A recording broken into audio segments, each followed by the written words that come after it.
더도 말고 덜도 말고 한가위만 같아라. 예부터 사람 사는 세상의 바람은 단순했습니다. 가족이 웃고 민생이 숨쉬고 내일은 조금 더 나아지길 바라는 마음. 하지만 지금의 정치는 그 희망에서 점점 멀어지고 있지는 않은지요. 국민이 바라는 건 갈등을 키우는 대결 정치가 아니라 국민의 삶을 책임지는 성숙한 정치입니다. 정치가 보여주기보다 실질을, 말보다 결과를, 대립보다 협력을 선택하길 바라봅니다. 10월 5일 추석 특집 끝장뉴스 시작합니다.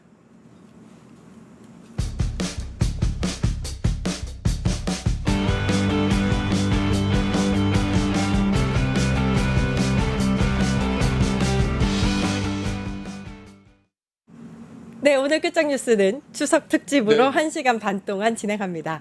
한복도 입어봤습니다.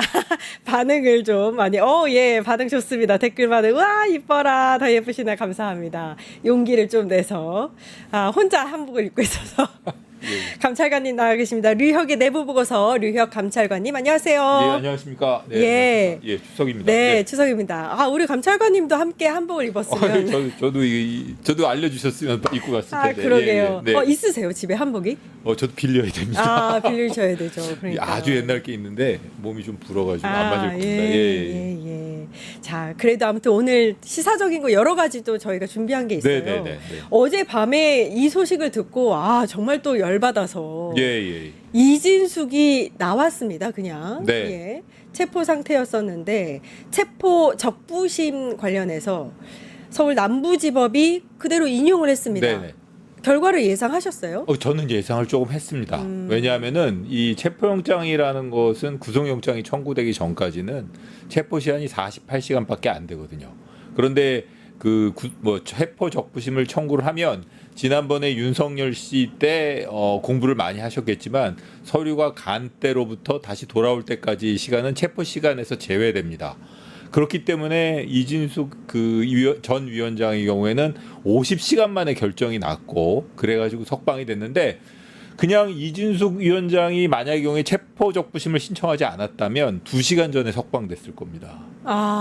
그런데 그렇죠. 이번에는 체포적부심을 신청했기 때문에 그 서류가 간 기간 동안은 체포 시간에 포함이 안 되거든요. 그렇기 때문에 이번에 실질적으로는 50시간 만에 이제 석방이 됐는데 제가 여러 가지 사실은 저도 이진숙 위원장의 여러 가지 행태라던가 모습을 보면 엄하게 좀 책임을 물어야 될 사태이면 틀림없지만 영장 전담이 아닌 당직 판사가 결정을 했다 그러는데 좀 이따 설명드리겠습니다만 나름대로 좀 경청할 만한 부분들이 있어서 제 생각에는 어느 정도 예상이 됐던 것 같습니다. 예. 그 판사의 고민 자체는 저도 깊었던 것 같다고 보여지는 게 일단은 다툼의 여지가 상당하기는 하다. 혐의 관련해서. 그렇습니다. 그리고 체포의 필요성에 대해서도 인정을 한 것 같아요. 네네. 그런데 이제 체포가 유지되어야 되는 그 부분에 대해서는 약간 좀 판단이 국민과는 달랐던 것 같습니다. 세 가지 포인트로 나눠서 볼 수 있습니다. 첫 번째로 체포영장이 적법하냐, 체포영장 발부에 아무런 문제가 있었냐 없었냐 그 부분에 대해서는 체포영장이 발부된 것은 아무 문제가 없다. 그거는 전반적인 내용을 다 보더라도 지금 이번에 당직 판사 체포적부심을 결정한 판사의 견해는 체포영장 발부에는 아무런 문제가 없다는 겁니다. 그건 완곡하게 표현을 했지만 체포영장을 발부될 만한 행위를 틀림없이 했다. 그렇기 때문에 그건 문제가 없다. 그 다음에 이제 몇 가지 지적을 더 한 것인데 그 다음에 수사가 다 끝났다는 거죠. 수사가 이제 어느 정도 정리가 됐기 때문에 꼭 계속 잡아둘 필요가 있겠냐. 잡아두려면 구속영장을 청구하든지 했어야 된다. 이런 거고 법리상 주장과 관련된 거는 법리상 다툼이 있다라고 하면서도 거기에 단서를 또 달아놓은 게 뭐가 있냐면 법리상 쟁점이 있다 하더라도 체포의 필요성을 별개이기 때문에 설령 이진숙 측이 주장하는 모든 법리가 타당하다 하더라도 체포의 필요성이 인정되지 않는 것은 아니다. 이렇게 체포의 필요성은 있다. 이렇게 확실히 단언을 해놓은 겁니다. 그러니까 이 체포 자체에 대해서는 문제 삼지 말라. 이렇게 확실히 결론을 내려놓은 것이라고 볼 수 있습니다. 예. 그러니까 일단 총 3가지 문장으로 인용 그 문을 썼는데 네, 판사가요. 마지막 문단에 다만이라고 해서 몇 가지를 짚었더라고요. 지금 말씀하신 부분이 들어가 있는 것 같은데 표현의 자유를 제한하는 인신구금은 신중할 필요가 있다는 점. 그죠? 예, 이미 상당한 정도로 이 전 위원장에 대한 조사가 진행된 점. 방금 감찰관님 말씀하셨고 사실관계에 대한 다툼의 여지가 없어서 추가 조사 필요성이 크지 않다는 점. 그것도 이제 앞선 이제 조사가 거의 진행됐다라는 것과 뭐 비등하죠, 비슷하죠. 예. 저는 사실 그 3가지 문장이 되어 있는데 그 나머지 2가지 문장에 대해서는 뭐 100% 동의하고요. 맨 앞에 있는 표현의 자유, 표현의 자유와 관련해서 체포를 신중히 해야 된다는 표현은 뭐 그건 뭐 누구나 뭐 생각할 겁니다.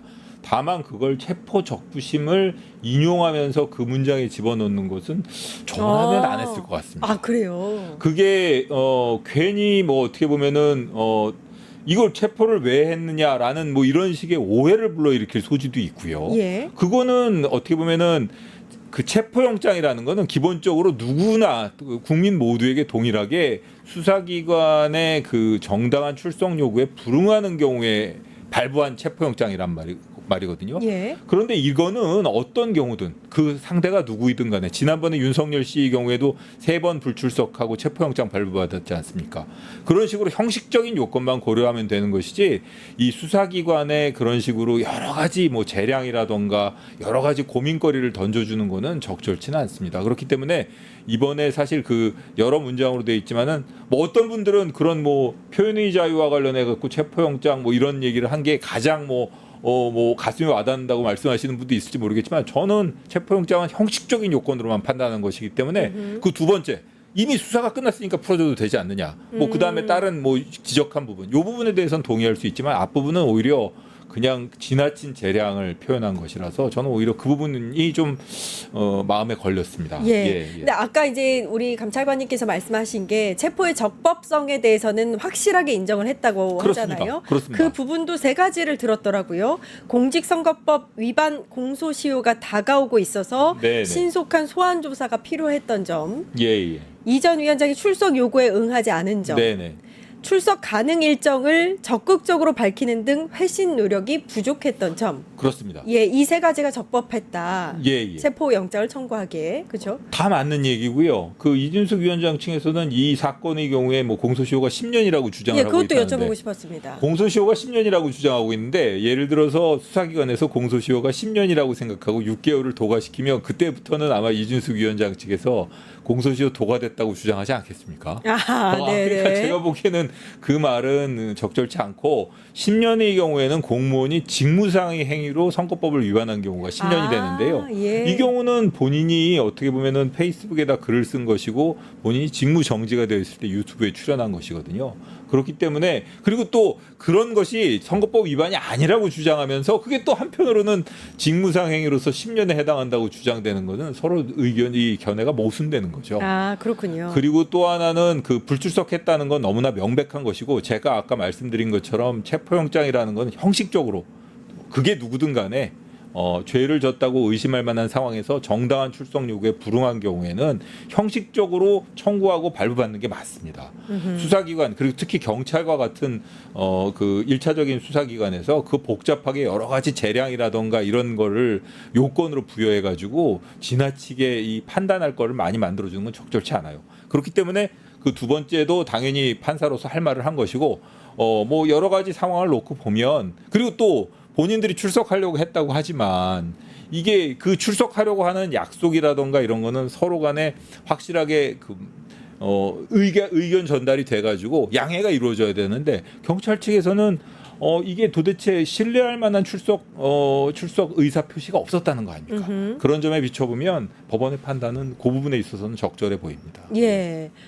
48시간이 아니라 50시간 있었습니다. 결국에는. 그렇습니다. 적부심 심사를 받느라고. 그렇습니다. 사실은 그러니까 형식적인 측면에서는 본다면은 실리적인 측면에서 본다 그러면 체포 시한이란 그냥 48시간 지나면 석방 되거든요. 그런데 본인이 그걸 신청해 가지고 50시간을 끌면서까지 적부심의 형식을 빌렸다는 것. 그리고 사실은 어쩔 수 없이 판사로서는 법률가로서는 고민이 있더라도 석방할 수밖에 없는 상황으로 몰아넣은 거거든요.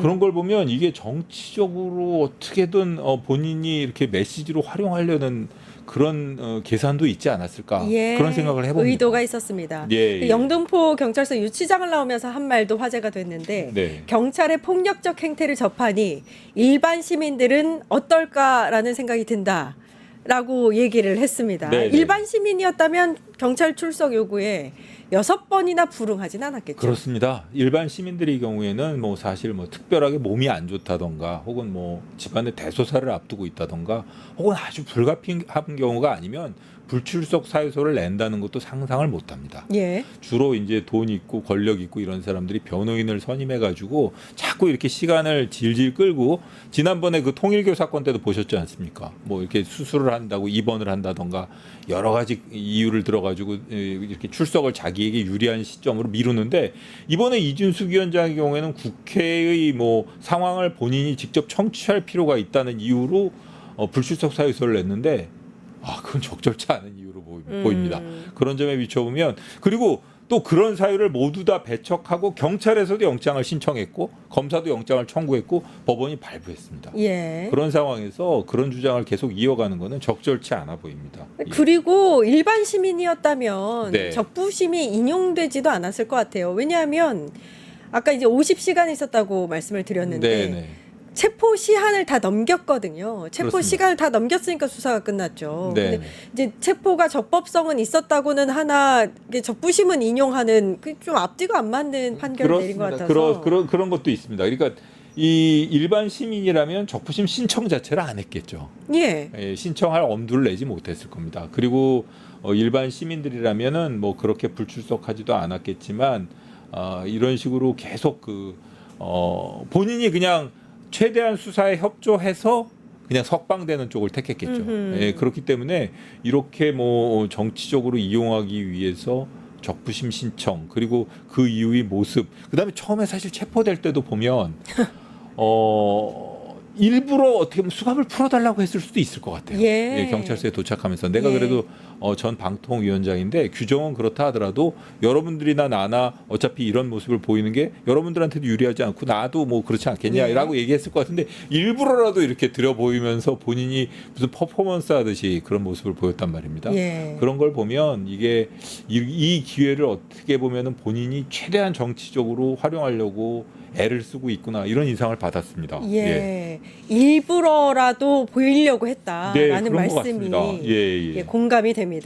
신현관님께서 체포 적부심이 뭐냐고 물어보셨는데 네. 제가 답변하는 것보다는 감찰관님께서 그 체포나 구속된 피의자의 경우에는 그 체포나 구속이 법률 절차에 따른 적법한 체포인지 여부를 법원 판사에게 신청을 해가지고 판단을 받을 수 있는 기회가 주어집니다. 예. 통상적으로 구속적부심의 경우에는 구속기간이 10일 또는 검찰에서 20일에서 총 30일이나 되기 때문에 구속적부심의 경우에는 활용되는 경우가 많은데 체포적부심의 경우에는 아까 말씀드린 것처럼 체포시한은 길어야 48시간이거든요. 그렇기 때문에 잘 하지 않는데 이번에 이준숙 위원장의 경우에는 체포적부심을 신청했습니다. 그리고 체포적부심의 경우에는 인용되는 경우가 체포가 됐는데 수사기관에서 실수를 해서 예를 들어 친고죄의 경우에 고소장이 누락됐다던가 적법한 고소권자의 고소가 아니라던가 이런 경우에는 풀어주는 경우가 있는데 이번 경우처럼 이렇게 적법하다고 했지 않습니까? 예, 적법한데 일단 조사가 끝났으니 풀어주자. 이거 말이 이런 안 취지입니다. 됩니다. 이런 근데 이제 취지. 대부분의 국민들은 그렇게 생각하지 않고 풀려났으니까 저 체포가 좀 무리했나 보다 이렇게 생각할 수가 있거든요. 그렇기 때문에 그 앞에 판사가 상당히 이 체포가 설령 법리 다툼이 있어도 아무런 문제가 없고 체포 이유나 상당성은 충분히 인정된다라고 상당 작구를 들여가지고 노력을 들여가지고 그 부분을 써놓은 겁니다. 근데 그런 이게 오해하지 말라. 일반인들은 인용문까지는 읽지 않거든요. 그게 참 그러니까 예.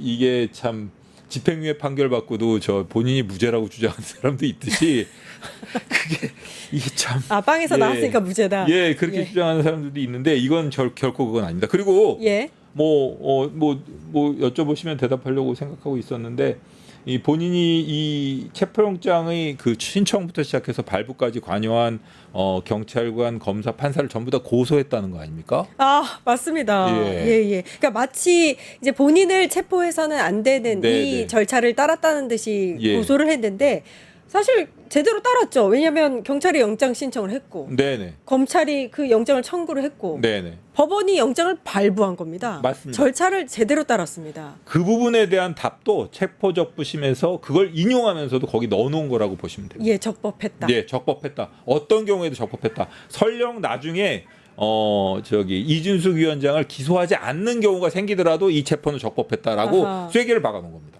그 부분에 대해서는 제가 화관할 수 있습니다. 그런데 고소하는 거는 역시 또 여론전이겠죠. 여론전이라고 봐야 되고, 만약의 경우에 그게 그런 저 같은 법리적 판단 하에서도 불구하고 그런 고소를 한다면 그건 진짜 정치 공세이자 어떤 면에서는 냉정하게 보면 무고라고도 볼 수 있습니다. 근데 일각에서 이제 왜 이 시점에서 경찰이 좀 급하게 체포영장을 청구한 게 아니냐 이 얘기가 나오는데, 저는 일단은 경찰의 그 과정들이 이해가 되는 게 6번이나 아무튼 여러 가지 우편이라든지 팩스라든지 전화를 이용해서 나오라고 했는데 안 나온 거잖아요.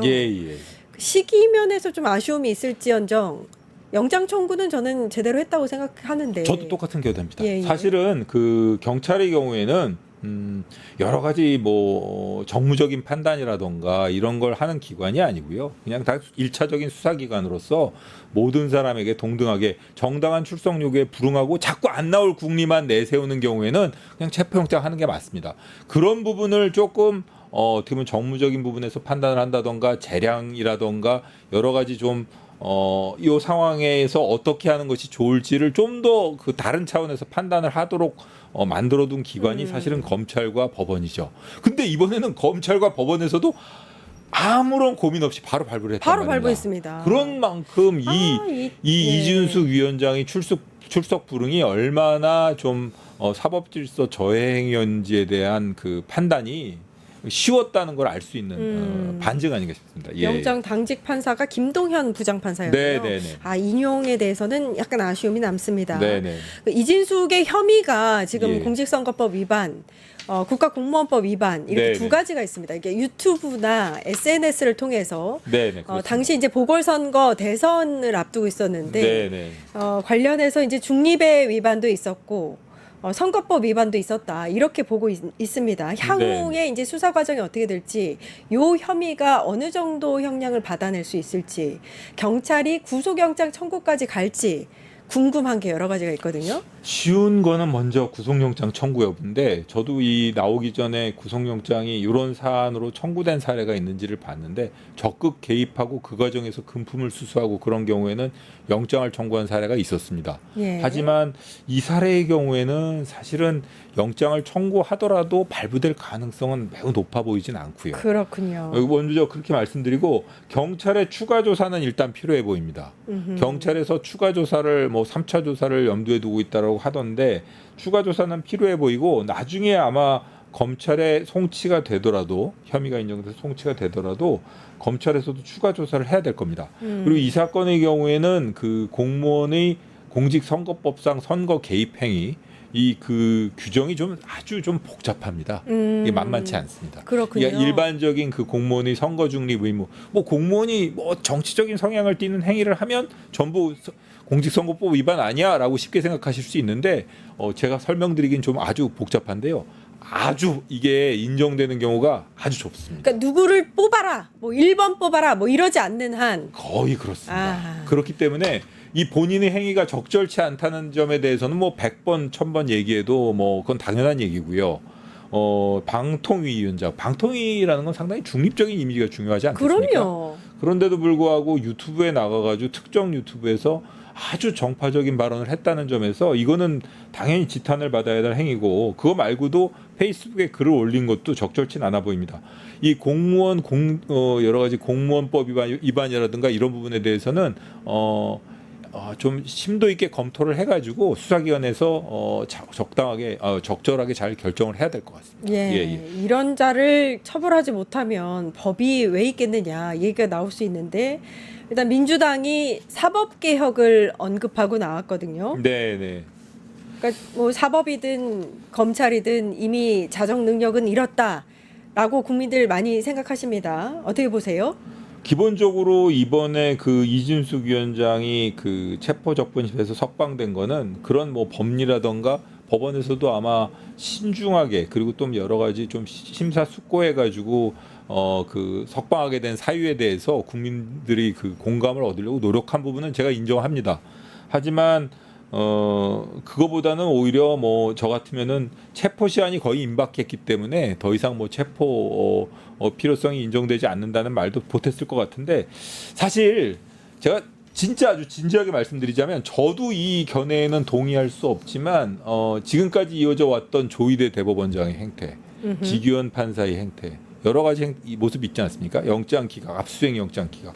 그 중에서 이게 가장 고심한 결정으로 보입니다. 사실 이 경우에는 나중에 이준숙 위원장에게 어떤 유리한 결론이 내려지더라도 그게 지금 현재 이 경찰, 검찰 이쪽 법원 그리고 최초의 영장을 발부한 판사는 법적 절차에 따라 냉정하게 절차를 집행했을 뿐이지 이게 뭐 당신들이 주장하는 것 같은 뭐 정치적인 정치적인 뭐 유불리를 염두에 둔 그런 행태가 아니라고 확실히 결론을 내려놓은 부분도 있거든요. 그렇기 때문에 이 부분은 판사가 많이 고심했기 때문에 뭐 제가 보기에는 이 부분만큼은 제 경험으로 비춰보면 가장 좀 비난하기 어려운 결론을 내린 판사 아닐까 싶습니다. 예. 3대 특검 좀 보겠습니다. 내부 분위기가 어떤지 좀 많이 궁금하거든요. 최근에 이제 김건희 특검 40명 전원이 검찰 개혁 관련해서 약간 부정적인 입장을 내면서 항명의 뜻을 비췄잖아요. 그리고 윤석열 재판 내란 특검이 내란 재판 나와서 전원 또 검정색 넥타이에 검정색 양복 상복을 연상하는 듯한 옷을 입고 나왔단 말입니다. 계속 이렇게 단체 행동을 하는 게 결코 좋아 보이지 않거든요. 어떻게 보세요? 저도 그렇게 생각합니다. 뭐 지난번에 저한테 말씀하시기를 뭐 이런 움직임이 있는데 어떻게 생각하시냐 그랬는데 저도 이렇게 알아봤는데 제가 내란 특검만 알아보고 김건희 특검 쪽에서는 뭐 그런 보도가 있었는데 저희는 그런 움직임이 없습니다. 이 말만 제가 후배한테 전해 들었는데 김건희 특검에서 진짜 이런 행동을 했네요. 근데 이게 지금 검찰 개혁이라는 게 왜 이루어지는 거겠습니까? 결국 국민의 지지를 잃었기 때문 아니겠습니까? 근데 이런 행동이 국민의 지지를 얻을 수 있다고 생각하는지, 그리고 과연 이게 적절한 것인지, 그리고 이런 행동을 했을 때 과연 앞으로 이루어질 검찰 개혁이라던가 이런 데 있어서 본인들의 주장이라던가 이런 입장을 관철하는데 어떤 도움이 될 것인지 이런 걸 생각해 보면 하나도 도움이 안 됩니다. 그렇기 때문에 저는 좀 더 신중했어야 되지 않겠느냐. 제가 최대한 자제해서 얘기를 한다면 이 정도 얘기를 해야 될 것 같고요. 사실은 누가 그걸 처음에 주모자인지는 모르겠지만 그 행동에 대해서는 좀 반성해야 됩니다. 그런 식의 집단 행동이라든가 이런 거는 과거에 예를 들어 수사와 관련된 본인들의 소신이라든가 이런 걸 관찰하기 위해서 상급자들에 대해서 해야 될 행동인지는 모르겠는데 지금과 같은 이런 상황에서 할 수 있는 행동이 아니고요. 국민의 공감을 전혀 얻을 수 없는 어떻게 보면 일종의 자해행위에 가깝습니다. 자해행위에 가깝다. 그렇기 때문에 저는 좀 어떻게 보면 실망스럽다는 생각을 많이 했고요. 그거는 한편으로는 내란 특검도 마찬가지인데 내란 특검의 경우에는 그런 조직적인 행동은 안 했다지만 저도 이게 농담인가 싶어서 사실 윤석열 씨 변호인 측에서 그런 지적을 했을 때 저도 다시 몇 번을 봤는데 진짜로 검은색 넥타이를 맸더라고요. 그래서 그게 만약에 경우에 통일된 행동이라면 그게 앞으로는 그런 일이 없었으면 좋겠다는 생각을 했습니다. 잘못된 행동입니다. 잘못된 행동입니다. 저 재판이 얼마나 중요한 재판인데요. 그렇습니다. 얼마나 중요한 재판인데 저기서 검찰 개혁에 그 반하는 뜻을 내비치기 위해서 상복을 입고 재판에 내란 세력에게 조종을 불려주겠다 이런 강력한 의지 표현도 아니고 지금 같은 상황에서 이게 좀 적절치 않아 보입니다. 매우 적절치 않아 보입니다. 그러니까 검사라는 직분이 굉장히 특권층이라고 인식을 하는 건지는 모르겠지만 재판장은 본인의 일터입니다. 일터에서 상복을 입고 나와서 다른 자기의 주장을 펼친다? 집단적으로? 그렇습니다. 그리고 그다음에 그 내란 사건 재판이 그렇게 본인들의 정치적인 견해, 본인들의 이해관계에 따라서 그런 의사 표현을 할 수 있는 그런 장으로 허락된 장소도 아니거든요. 예. 그렇기 때문에 그런 행동은 좀 신중하지 못했고 오히려 그런 내란 재판에 최선을 다해서 열심히 노력을 하고 나중에 뭐 정당한 방법으로 이 정당한 절차를 통해 가지고 뭐 법무부를 통한다던가 그렇게 의견이 있다면 그런 절차를 통해서 본인들의 의사 표현을 하는 게 맞지, 이렇게 온 국민들이 지켜보고 있는 장에서 본인들이 집단 행동을 하는 모습을 보여주는 거는 지금 조금 전께서 앵커님께서 말씀하신 것처럼 그렇게 좋지 않은 인상을 주는 것 이외에 아무런 효과가 없을 겁니다. 예. 특검은 알아야 될 것 같아요. 특검법은 특별법이라서 모든 법 위에 있습니다. 먼저 진행이 되기 때문에 지금 여러분들이 하고 계신 이 특검의 수사가 얼마나 중요한지를 제발 좀 아셨으면 좋겠습니다. 그렇습니다. 예.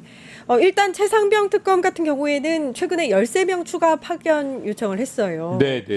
나중에 이제 정치하는 언니들에서 저희가 짚기는 할 텐데 일단 수사에 조금 어려움이 있지는 않은가. 그다음에 최상병 특검도 김건희 특검이나 내란 특검처럼 좀 내부의 검사들의 분위기가 좀 안 좋지는 않을까.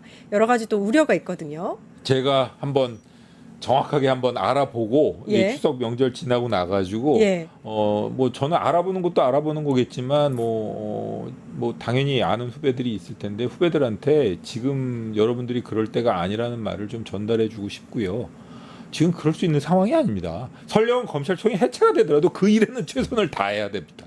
지금 맡고 있는 게 있지 지금 않습니까? 맡고 있는 일이 원조고 나중 일을 물론 제가 그 심정을 이해 못하는 바는 아니에요. 근데 그렇다고 하더라도 그 주어진 일의 중요성이나 국민적인 관심을 생각해서라도 일단은 그 업무에 최선을 다하고 지금까지 한 것만으로도 사실은 좀 적절치 않은 행동이지만 앞으로는 그런 일 없이 업무에 전념해줬으면 좋겠습니다. 예. 아니 우리가 검찰 개혁을 얼마나 어렵게 지금 여기까지 왔습니까? 그 조직법을 통해서 정부조직법 개정을 통해서 이제서야 이제 좀 빛을 발하고 있는데 거기서 이렇게 집단 행동을 통해서 뭘 바꿀 수 있을지. 그렇습니다. 사실 국민적인 지지랑 성원 뭐 이런 걸 잃어가지고 검찰 개혁이 되는 마당에 어떤 행동이든 아주 작은 행동이라도 그런 지지를 조금이라도 더 얻고 회복할 수 있는 행동을 해야지 그런 행동을 해가지고는 적절치 않다고 밖에 말할 수가 없네요. 좀 안타깝습니다. 예. 이게 계속해서 만약에 이렇게 집단 반발이 여기저기서 나온다. 예. 지금은 내란 특검, 김건희 특검에서 두 가지가 나온 건데 네. 검찰 내부에서도 또 우후죽순으로 나올 수도 있잖아요. 분위기가 어떤? 제가 파악한 바로는 일단 안 그렇고요. 지난번에 모 검사장 간부가 글을 올렸다고 했을 때도 제가 글을 올린 다음 날 확인했을 때는 제가 알아본 바로는 그 본인 글을 올린 당사자 본인의 글을 제외하고는 댓글이 딱 8개 붙어 있었거든요. 예. 그래요? 예. 그리고 8개 붙어 있는 것조차도 보면은 지난번에 기억하실지 모르겠지만 문재인 대통령 기소를 했던 전주 검사장 출신 한 사람, 그리고 또 예전에 그 윤석열 씨를 무슨 독립운동가의 재판만큼도 보장을 못한다는 그런 글을 올렸던 그 검사장, 이런 사람들 몇 명, 특정 성향의 몇 명을 제외하고는 글을 안 올렸다고 하더라고요. 그런 걸 보면 일단 제가 지금 얘기하는 것 같은 이런 공감을 하고 있는 상황, 그런 검사들이 숫자가 훨씬 더 많은 것으로 보입니다. 예. 혹시 이제 검찰 내부에서 이런 집단 행동을 하면 네. 뭔가 제재를 당할 수 있으니까 그래서 김건희 특검이나 내란 특검이 이쪽에서 좀 목소리를 내달라 해서 행동하는 건 아닌가. 그렇게 생각하실 수도 있는데 사실 김건희 특검으로 갔다고 해가지고 공무원법상의 집단행동 금지 의무라던가 이런 걸 면하는 건 아닙니다.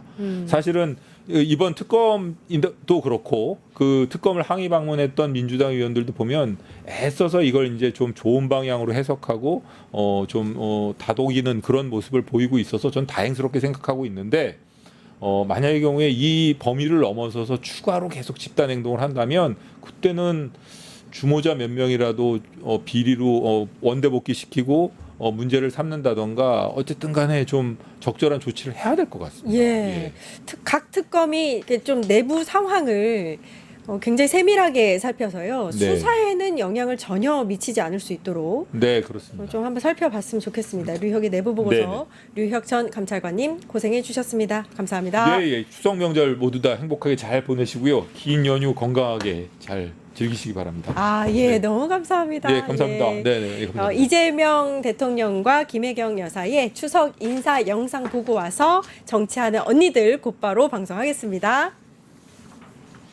존경하는 국민 여러분, 그리고 사랑하는 해외 동포 여러분, 민족의 대명절 추석입니다. 가족, 친지, 이웃들과 함께 정겨운 시간 보내고 계십니까? 무더운 여름이 가고 어느덧 추석 명절이 성큼 다가왔습니다. 한 해의 풍요를 기원하며 내일의 희망을 꿈꿔야 할 한가위지만 즐거움만 나누기에는 민생의 어려움이 여전히 큽니다. 국민의 삶을 책임져야 할 대통령으로서 한없이 무거운 책임감을 느낍니다. 고단한 삶에 힘겨우신 우리 국민 여러분의 부담을 덜어내고 모두의 살림살이가 더 풍족해질 수 있도록 국정에 최선을 다하겠습니다. 우리 산업과 나라가 다시 성장하고 힘차게 도약할 수 있도록 모든 노력을 아끼지 않겠습니다. 더 나은 내일을 향한 우리 국민들의 단결된 의지와 열망이 있기 때문에 어떤 어려움도 반드시 이겨낼 수 있으리라 확신합니다. 더도 말고 덜도 말고 한가위만 같아라 라는 말처럼 우리 모두를 고루 비추는 둥근 달빛처럼 여러분 모두의 가정에 건강과 행복이 가득하길 기원합니다. 고맙습니다.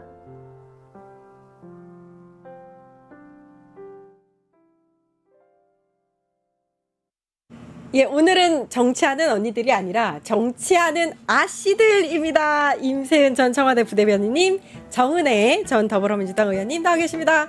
안녕하세요. 안녕하십니까. 네, 반갑습니다. 오늘은 안녕하세요가 아니다. 자, 우리 다시 한번 음악도 깔렸습니다. 추석 명절 건강하고 행복하게 잘 보내시길 바랍니다. 복 많이 받으십시오. 근데 이거 그때 설날에 하는 거 아닌가요? 복 많이 받으세요. 어쨌든 복 언제나. 많이 받으면 좋은 거니까요. 네. 네, 더도 말고 덜도 말고 네. 한가위만 같아라. 저는 작년 추석이 딱 생각이 나는 게 제가 작년 추석에 그 방송에서 인사를 드린 게 있습니다. 여러분들께 추석 맞이해서 네. 여러분들께 가족 간의 명절 잘 보내시고 여러분 디올백 많이 받으세요. 이렇게 백 많이 받으세요. 이렇게 보내드린 적이 있습니다. 격세지감이네요. 예, 격세지감하네요. 예, 지금은 너무너무 행복합니다. 네, 방금 이재명 대통령과 김혜경 여사의 추석 인사도 보고 왔는데요. 너무 행복합니다. 진짜 격세지감이 느껴집니다. 오늘도 저희가 달려보겠습니다. 댓글의 반응이 어떤지 좀 봐야 되겠는데 별로 반응이 없는데. 하지 말아야 될 거랬나? 짱구 밥통님이 네. 오 예뻐요. 장둔이 진가님이 우와. 지현이님이 대박. 우리 차문실님이 세은아 씨도 오셨네요. 확실하게. 네, 지평님이 추석도 가끔 절해도 됩니다. 네, 세 분 다 너무 예쁘다고 첼머니께서 해주셨어요. 생각대로님 감사합니다. 제트기류님, 술콩님, 네 더불어 삽시다님. 감사합니다. 예쁘다고. 고맙습니다. 칭찬해 네, 지금 댓글 달아주신 분들 다 복 받으실 겁니다. 댓글 다신 김에 구독, 좋아요 부탁드립니다. 네, 지평님께서 세 분 다 이쁩니다. 우리 와이프보다. 라고 말씀을 해주셨습니다. 우희숙님도 임 소장님 꽃 옷을 입고 나오셔서 화납니다. 아뜰리에님 감사합니다. 네. 라일락님 감사합니다. 자, 여러분 여기 좋아요도 눌러주시고요. 우리 구독자 106만 명 됐어요. 와. 네. 200만까지 먼 길이긴 한데 오늘도 많이 눌러주시기 바랍니다. 자, 이야기 가보도록 하겠습니다. 김건희와 윤석열 구치소에서 첫 추석을 맞을 예정이죠. 앞으로 쭉 여기서 네. 추석을 맞을 거니까 네. 첫 추석을 맞을 예정인데 일단 알려지기로는 3일부터 9일까지 아무튼 연휴가 길잖아요. 그때까지 변호인 접견도 안 된대요. 아주 심심하고 적적한 추석을 맞을 예정입니다. 어떻게 보세요? 네, 일단은 그 토요일부터 월요일 또 추석 연휴 또 10월 9일 한글날 포함해서 그 주말 공휴일은 원칙상 이제 변호인도 네, 접견이 불가하고요. 그럼에도 불구하고 원래 일반적으로 구치소는 그 명절에 특식을 제공을 합니다. 그래서 뭐 추석이나 설날 같은 경우에는 뭐 특식을 지급할 수 있도록 그 형의 집행 및 수용자의 처우에 관한 법률 시행령 제29조에 근거하여 지원이 되게 되는데 올해는 수용자가 굉장히 포화 상태라고 해요. 어허. 그래서 특식이 기본적으로 중단하는 방침으로 바뀌었고요. 그리고 나서 지금은 이제 평균 식당 수준으로 조절이 되지만 뭐 떡이라든지 이런 네. 부분들은 조금 배급될 수 있다는 보도가 나왔습니다. 아마 바나나나 송편 정도는 네, 먹을 수 있을 거라고 저희가 하네요. 식단을 지금 띄워놨습니다. 위에 있는 게 윤석열이 지금 수감되어 있는 서울구치소고요. 아래가 김건희 서울 남부구치소의 식단입니다. 보면은 뭐 잘 나옵니다. 돼지 갈비찜도 나오고. 네, 그 윤석열이 좋아하는 이제 단백질 위주의 돼지 갈비찜, 꽁치 김치조림, 맛있겠네. 소고기 묵국 등이 이제 또 이제 나오고 예. 예, 뭐 이제 만족하고 이제 무슨 뭐 라면에 무슨 뭐 이런 얘기 하지 말고 그런 얘기하면 안 되죠. 저렇게 잘 그리고 나오는데. 밥 나오는 거 꼬박꼬박 챙겨 먹으면 됩니다. 예, 그리고 특식 관련해서는 윤석열이 관련 예산을 줄였다는 얘기도 있던데 맞나요?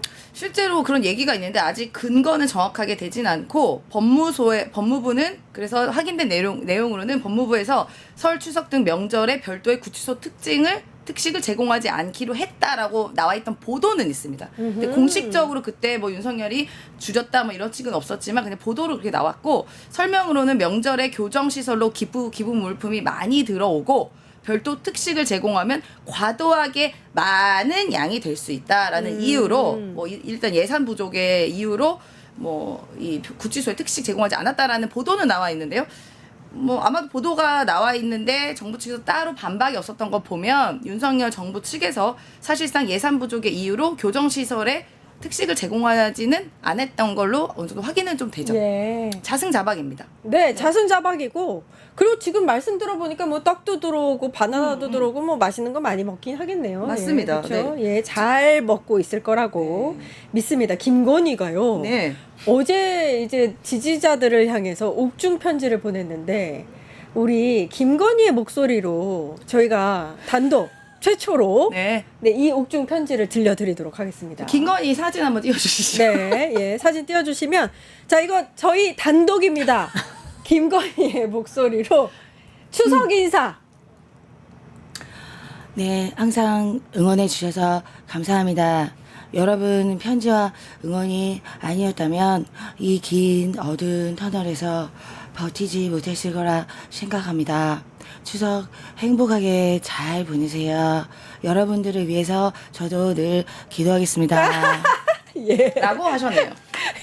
아니 푹 쉬어서 그런지 발음도 좋고 네. 괜찮네. 아유, 그러니까요. 네. 아직은 상태가 아주 좋은 네, 것 같은데. 살만한가 봅니다. 예, 근데 이게 뭐 긴 어두운 터널을 지나고 있다고 얘기를 하고 응원해 주신 덕분에 뭐 편지 많이 받나 봐요. 네, 제가 여러 가지 포인트를 좀 집어보고 싶은데요. 네. 일단 긴 어두운 터널에 버티지 못했을 거라 생각하는데 그 어두운 터널은 본인이 예를 들어서 양평고속도로 그 본인의 집 근처인 강상면 근처로 노선 변경했을 때처럼 이게 경로가 계속 바뀌고 있어요. 원래라면 이 터널 그렇게 길진 않았을 텐데 김건희 씨가 까고 보니까 그동안 저질렀던 죄가 엽기적으로 너무 많다 보니까 터널의 증축 공사가 계속 이루어지고 있거든요. 그러니까 그 증축 공사가 언제 끝날지는 모릅니다. 네. 네, 몰라요. 언제 끝날지. 네. 그래서 계속 그 터널은 계속 길어지고 있다.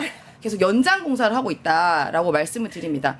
그리고 여러분의 편지와 응원, 그러니까 응원 많이 받으시고 유병장수하셔야 잘 버티실 수 있다라고 생각이 들고요. 예. 또 하나 기도하겠다라고 얘기를 하셨는데 저는 묻고 싶어요. 김건희 씨에게. 어느 신에게 기도하는 거예요?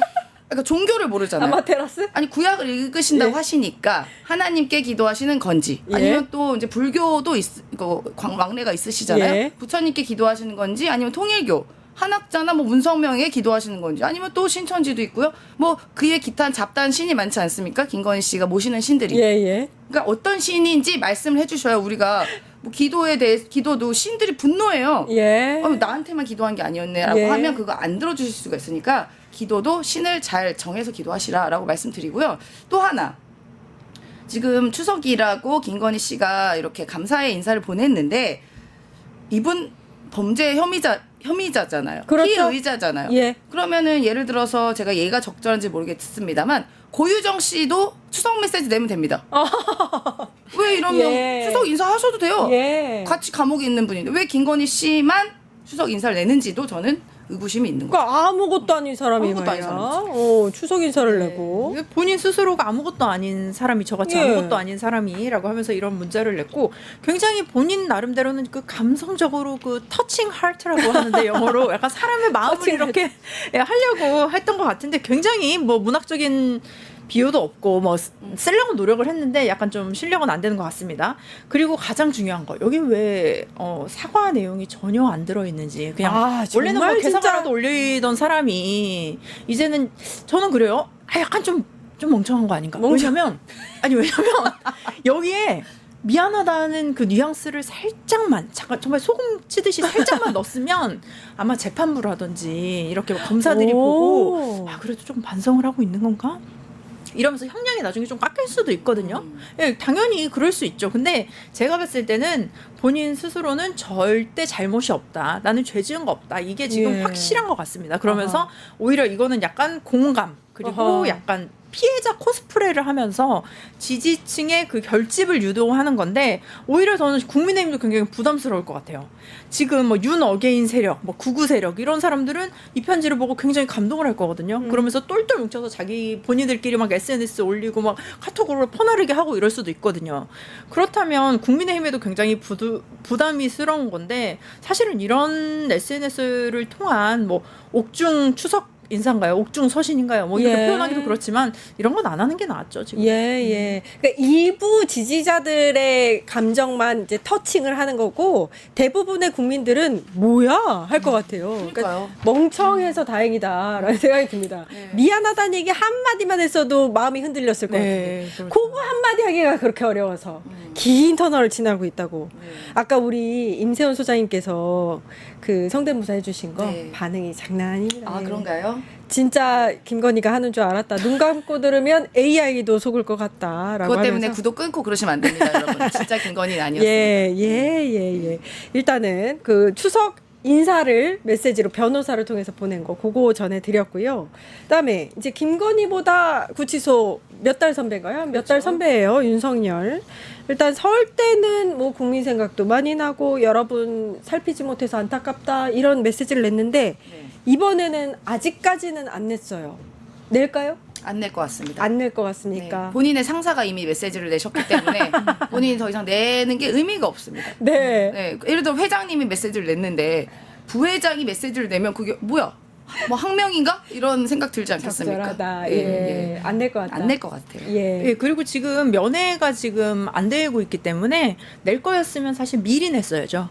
그렇네. 어떻게 내겠어요? 네, 그래서 지금 낼 수가 없고요. 물리적으로. 만약에 뭐 낸다고 하면 뭐 명절이 끝나고 내는데 약간 김 빠진 사이다 같을 때문에 또 관심도가 또 떨어지죠. 그래서 이제는 이런 뭐 글을 쓰고 뭐 더 이상 그리고 제가 봤을 땐 더 이상 쓸 수 있는 글도 바닥이 난 것 같습니다. 쓸 메시지도 없을 것 같고요. 네, 이제는 그냥 재판에 출석을 하는 게 국민에 대한 도리가 아닐까 싶습니다. 지금 보여드리는 윤석열의 편지는 설 때 냈던 편지입니다. 아마 이번에는 그럴 정신이 없었나 봐요.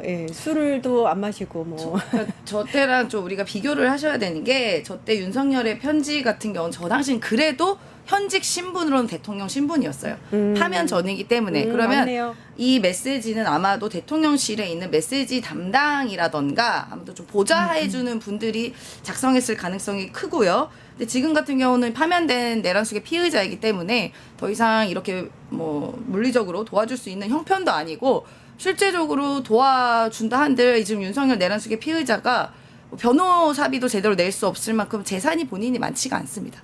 그래서 재정적으로도 김건희 씨에게 의탁할 수밖에 없거든요. 근데 이미 지금 부인도 또 감옥에 있기 때문에 이 어떻게 보면은 이 재정의 집중이 김건희 씨에게 쏠려 있을 수밖에 없어요. 그러면 이제 실제적으로 정말 실제적으로 변호인을 쓸 수 있는 게 김건희 씨와 이렇게 몰아줄 수 있는 확률이 있기 때문에 이 메시지조차 내기에는 물리적으로 굉장히 어렵다. 네, 그런 지점도. 그러면은 그런 상황에서 김건희가 냈다는 거는 또 더 의미가 있기는 하네요. 그렇죠. 좀 오버다라는 생각이 들고. 그러니까 제가 말씀드린 것처럼 그럼 고유정도 메시지 내고 뭐 신창원 씨도 메시지 내면 되는 거죠. 감옥에 네, 있으신 분이. 범죄자가. 뭐 소위 말하면은 그 우리 폭삭 소가수다에 나온 대사처럼 너 못해? 이거잖아요.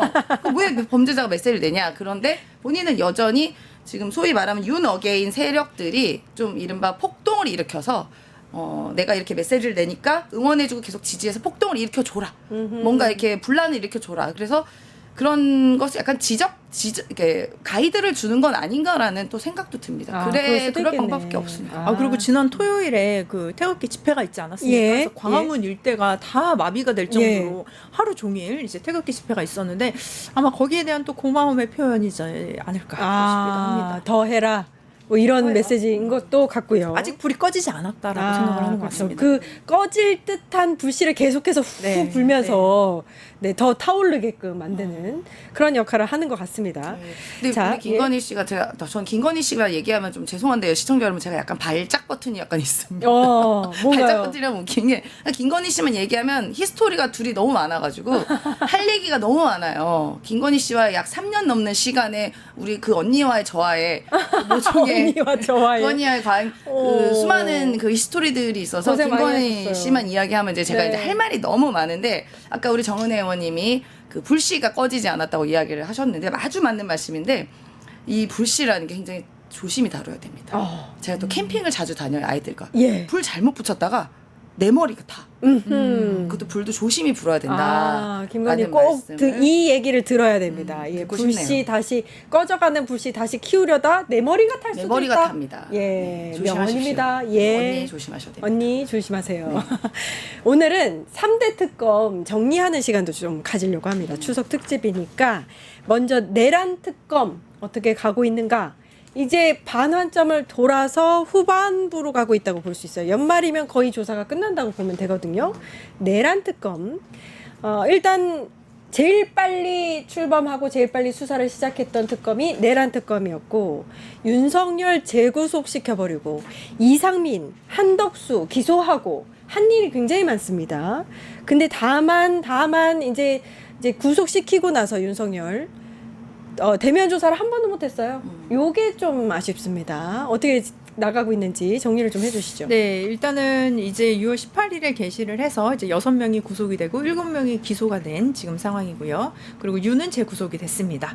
그리고 지금 말씀하신 대로 지금 대면이 불응이 되어 있고 법적 판단에서 약간 불리하게 작용할 가능성이 있는데 그럼에도 불구하고 이제 범인의 동선이 잡혀 있고 저는 자백만 남았다 싶습니다. 재판부의 시간이 왔고 이제 수사는 어느 정도 전 진척이 됐다고 보여지고요. 이제 재판부의 시간 그리고 어느 정도의 물증이나 정황 그런 증거들은 이미 파악이 된 상황이다라고 생각을 합니다. 예. 어떻게 보세요, 소장님? 근데 저희가 3대 특검이 출범했을 때부터 그러니까 내란 특검 같은 경우는 우리가 전 국민이 지켜보기도 했지만 이 관련자들이 공직 신분이었던 자들이라서 신원이 특정이 되잖아요. 그래서 조금 더 원활은 할 거지만 이게 워낙 사안이 중대해서 뭐 중간중간에 어려운 점은 있을 거다라는 지점이 있었고요. 그대로 아마 가고 있고요. 그럼에도 불구하고 윤석열 내란숙의 피의자를 비롯해서 뭐 김용현 뭐 등등 이상민 장관 등등을 솔직히 다 구속을 했던 성과를 거둬서 아마도 또 이제 인원도 늘어나고 기간도 이제 추후에 늘어나게 되면은 조금 더 면밀하게 아마 수사가 진행될 것입니다. 다만 이 내란숙의 피의자 윤석열이 재판과 수사에 전혀 협조하고 있지 않지만 사실 그건 크게 중요한 일은 사실 아니거든요. 내란 특검에서 우리가 다 보지 않았습니까? 다 봤죠? 다 봤기 때문에 그 부분도 아마 다 고려가 돼서 수사가 나머지 이 윤석열로 향하는 길에 대한 수사는 자 면밀하게 되고 있다. 그렇게 보고요. 문제는 바로 김건희 특검이죠. 김건희 특검은 까도 이건 사실 고구마 줄기처럼 나와 있고 그리고 내란 특검과 다르게 그 연관된 사람들이 특정이 딱 되지가 않고 뭐 모르는 우리가 세상 모르는 사람들 이름 계속 나오잖아요. 이기훈 저희가 계속 지금 나오는 특검을 이름들이. 세 가지 특검을 다 정리할 거니까 내란 특검부터 정리하고 네. 문제가 많은 김건희 특검을 그렇죠. 진행을 하겠습니다. 내란 특검에서 또 한 가지 중요한 부분 중에 하나가 뭐냐면요. 비상계엄 해제를 하기 위해서 국회의원들이 정말 담 넘어가면서 어렵사리 모여서 나중에 의결을 하거든요. 그 해제안에 대해서. 근데 이거를 방해하려고 했던 세력들이 있었다. 그 세력이 뭐 추경호를 비롯해서 김희정, 서범수 등 국회의원들이 있지 않습니까? 국힘의원들입니다. 그리고 당시 당대표였던 한동훈의 이야기도 좀 들어보려고 하는데 이게 수사가 안 되고 있어요. 네. 출석 요구에 응하지 않고 있거든요. 네, 왜냐면은 지금 출석을 하지 않기 때문에 저희가 지금 수사가 조금 어려움이 있는 건 사실인데요. 특히 한동훈 같은 경우도 계속 지금 증인 불출석하고 있고 서범수, 김태호 이런 식으로 계속 기일 연기를 하고 있습니다. 그래서 증언이 없기 때문에 오히려 지금 물증이 좀 비중이 큰 상황인데 우리가 지금 언론에 공개된 단체 뭐 텔레그램 방이라든지 뭐 문자 내용 이런 것들은 있기 때문에 그런 것들로 좀 추정을 해볼 수 있죠. 그리고 당시에 국회로 갔다가 당사로 갔다가 또 뭐 국회로 갔다 당사로 갔다가 뭐 이렇게 왔다 갔다 했던 그런 기록들이 분명히 있고요. 근데 지금 좀 출석을 하지 않기 때문에 이런 부분에 있어서 저는 한동훈이 정말 비겁한 사람이다. 비겁합니다. 네, 비겁하다. 사람이란 표현도 잠깐 애매하지만 이제 너무너무 비겁하다. 왜냐면 본인이 그 뭐죠? 그 당에서의 그 토론회나 뭐 대선 후보 토론회 막 이런 거 나왔을 때는 막 얘기를 하잖아요. 내가 계엄을 반대했던 사람이다. 그거 내가 막았던 사람이다라면서 무슨 민족 투사인 것처럼 뭐 민족의 굉장히 뭐 독립 투사처럼 기여한 것처럼 계속 얘기를 하다가 왜 이렇습니까? 저는 사실요 이거 기회입니다, 한동훈. 네, 기회예요. 지금 딱 가서 내가 조사받겠다. 내가 증언하겠다. 내가 진실을 밝히고 정의를 밝혀서 대한민국 바로 세우겠다. 뭐 이런 식으로 앞으로 나가면요. 아하. 사실은 중도층도 어느 정도 움직일 수 있습니다. 근데 제가 봤을 때는 그러기에는 용기가 없는 것 같아요. 용기가 없어요. 네, 약간 좀 속이 좀 좁은 것 같습니다. 왜냐하면 지금 그러다가 보면 또 보수층에게 욕을 먹을 것 같고 아하. 그리고 또 뭐 지지자들은 또 뭐 돌아설 것 같고 막 이러니까 한마디로 본인 중심이 없죠. 그러니까 계속 뭐 도시락 배달하고 뭐 막 자꾸 뭐 이상한 유튜브 나와가지고 예. 뭐 한학자가 나한테 뭐 그쪽에 뭐 통역에서 연락이 왔다 막 이런 얘기만 하고 뒷얘기만 하고 있는데 굉장히 지금 용기 없는 행동이고 그럼에도 불구하고 저는 그래요. 역사의 시계는 항상 옳게 돌아간다라고 저는 생각을 하거든요. 그렇기 때문에 그런 게 있죠. 빛은 아무리 가리려고 해도 빛은 빛나게 되어 있습니다. 그럼요. 제가 항상 늘 생각한 게 그래요. 꽃이라는 게요. 화장실에 있어도 꽃은 꽃이에요. 맞네요. 어디를 가도 꽃은 꽃이에요. 그렇다면 이 진실, 계엄이라는 것 누가 지시했고 이 계엄을 방해하려는 세력이 누구였냐라는 것은 분명히 드러날 수밖에 없습니다. 지금 너무나 많은 증거들이 있기 때문에 증언이 없더라도 저는 충분히 가능하다고 봅니다. 한동훈 너 증언 필요 없어. 예, 이렇게 말씀을 해주신 예. 아까 전에 참이슬님께서 추석 특집인데 아씨들 노래 한 소절씩 이렇게 말씀을 해주셨는데 다 우리가 요구가 많으시네. 네. 노래 하실 수 있는 분 계신가요? 누구 혹시 얘기를 안 하고 있어. 네. 지금 제 눈을 다 피하고 계신데. 네, 뭐 저는 지금 김건희 씨가 비리가 아하. 됐는데. 네. 김건희 표 노래를 네. 한 소절. 김건희 씨는 사실 노래보다는 네네. 약간 가무에 능하시지 않으십니까? 가무. 네, 그 악기도 잘 다루시고 예. 이러신 걸로 알고 있는데. 네. 정은혜 의원님은 그 아이라서 안 할 거. 그러기도 하고 제가 진짜 아이였어? 네, 저 아이예요. 진짜? 아이고 제가 되게 다재다능합니다. 제가 이런 네. 말하기 좀 그렇지만 뭐 사실 네. 아시겠지만 뭐 사격도 하고 뭐 가족 공예, 네. 뭐 캘리그래피, 뭐 이렇게 뭐 음악과 예술에 좀 예술에 능하죠. 그런 뭐 그림이나. 근데 제가 정말 아쉽게도 춤과 노래, 가무에 능하지 못해요. 죄송합니다. 예.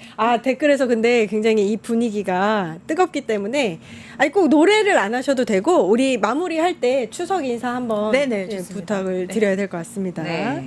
예, 계속해서 특검 정리를 좀 해보도록 하겠습니다. 내란 특검 정리하고 있는데 일단 또 한 가지 봐야 되는 게 외환 혐의를 씌울 수 있느냐의 부분입니다. 왜냐하면 우리가 괘씸한 것 중에 하나가 윤석열이 이 위헌 위법한 계엄 하나 하기 위해서 평양에 무인기 침투시키고 뭐 별거를 다 했단 말이에요. 이거는 외환입니다.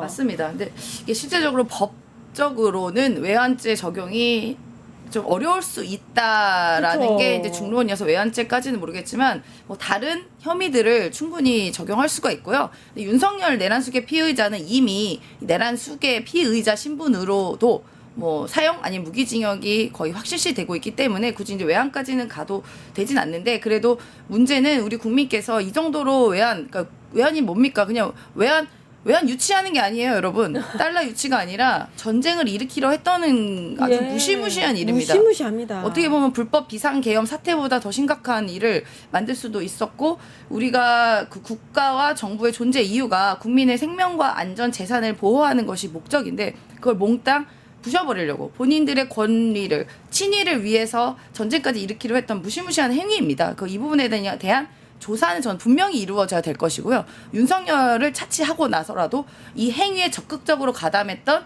군인들이나 뭐 공무원들 등등을 비롯해서 이 무인기에 적극적으로 동조했던 이 사람들은 외환죄까지 아니더라도 뭐 전복죄 뭐 이런 것들이 분명히 있을 수 있거든요. 예, 예. 그런 부분도 전 충분히 수사가 돼야 됩니다. 네, 그래서 이 부분도 특검에서 여러 가지로 이제 규명을 위해서 여러 가지 조사를 하고 있는데 이게 아무래도 북한에 날아간 거고 하다 보니까 사실 북한에서 야 너네 이거 알았어 몰랐어라고 확인이 사실상 불가능한 일이잖아요. 그래서 그런 지점에서 조금 어려운 점은 있지만 그래도 당시에 이 무인기 관련해서 이를 복무를 했던 군인 장병들과 여러 분들의 진술들이 일치되고 있는 것들이 있어서 저는 이 부분도 수사는 원활하게 흘러가는 갈 것입니다. 원활하게 흘러갈 흘러갈 것이다. 것인데 외환까지는 힘들지만. 예, 다만 이제 윤석열 내란숙의 피의자와 그 관련 중범죄자들에 대해서는 외환죄 적용까지는 실제 나와 있는 법으로는 어려울 수는 있다. 예.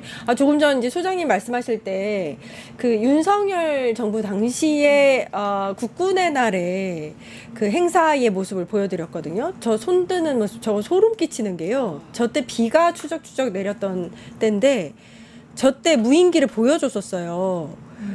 근데 저 때가 어느 때냐면 계엄 계획을 이미 하고 있을 때입니다. 언제 할지 정해졌을지는 모르겠지만 계엄 관련해서 여러 차례 계획을 세우고 노상원 수첩에다가 뭐 적고 뭐 이럴 때거든요. 근데 진짜 예.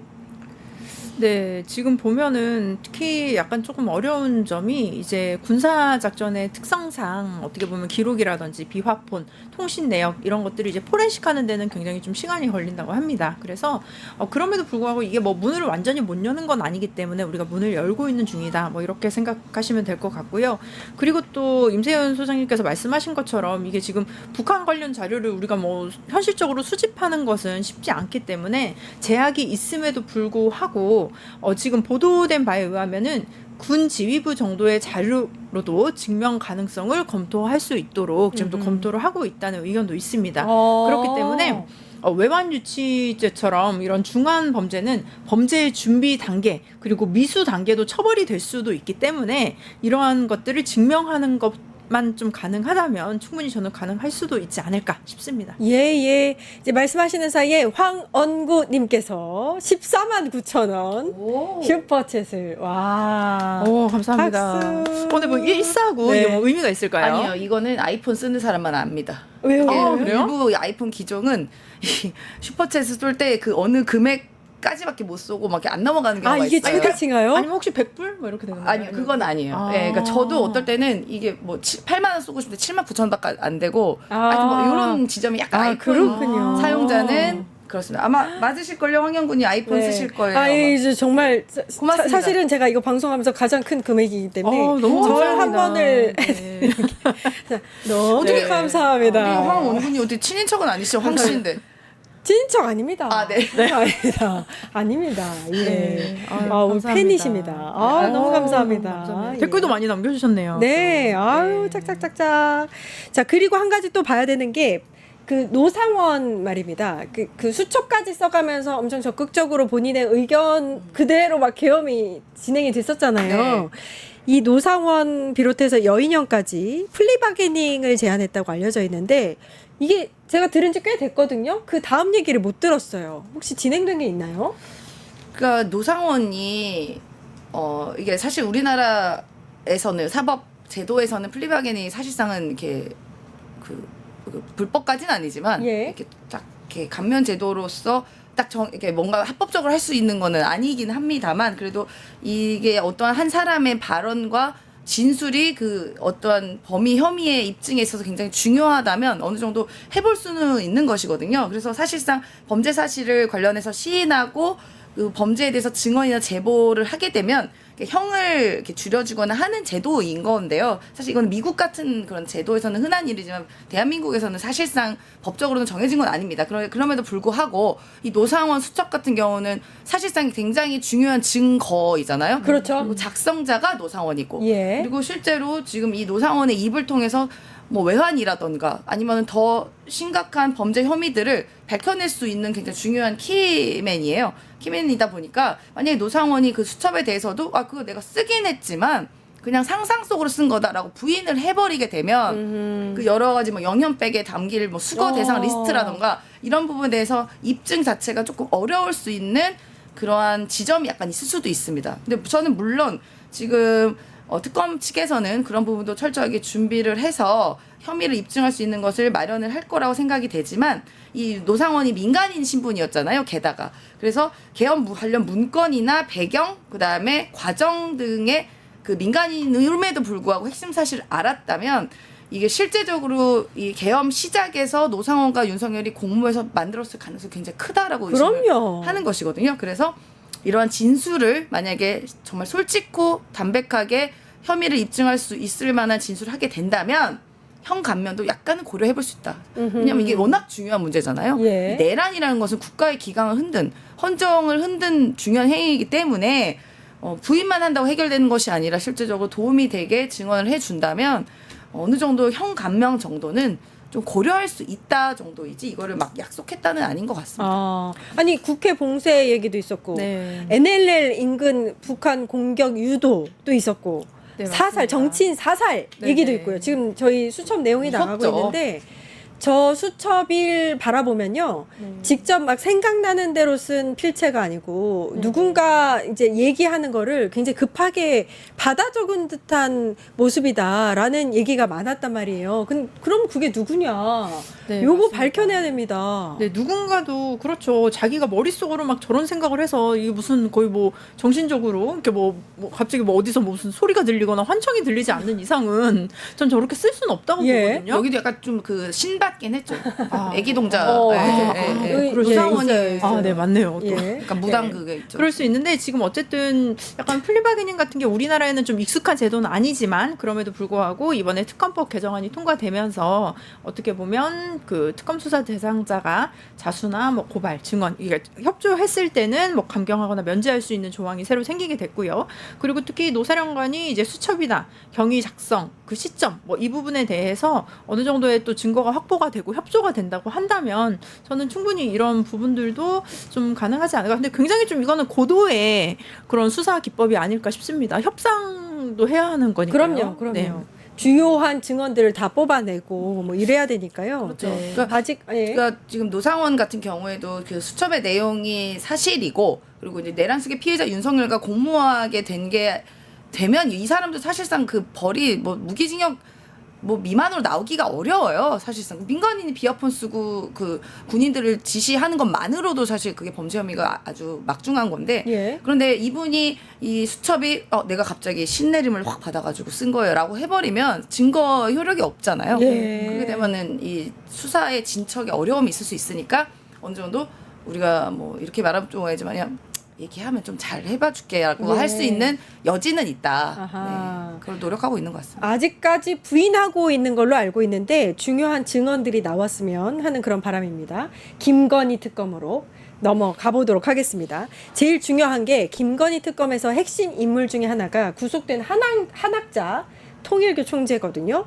어제 특검 조사에 불출석했어요. 구속되고 나서 한 번 출석한 걸로 제가 기억을 하고 있는데 일단 이 사람은 윤석열처럼 하면 안 되거든요.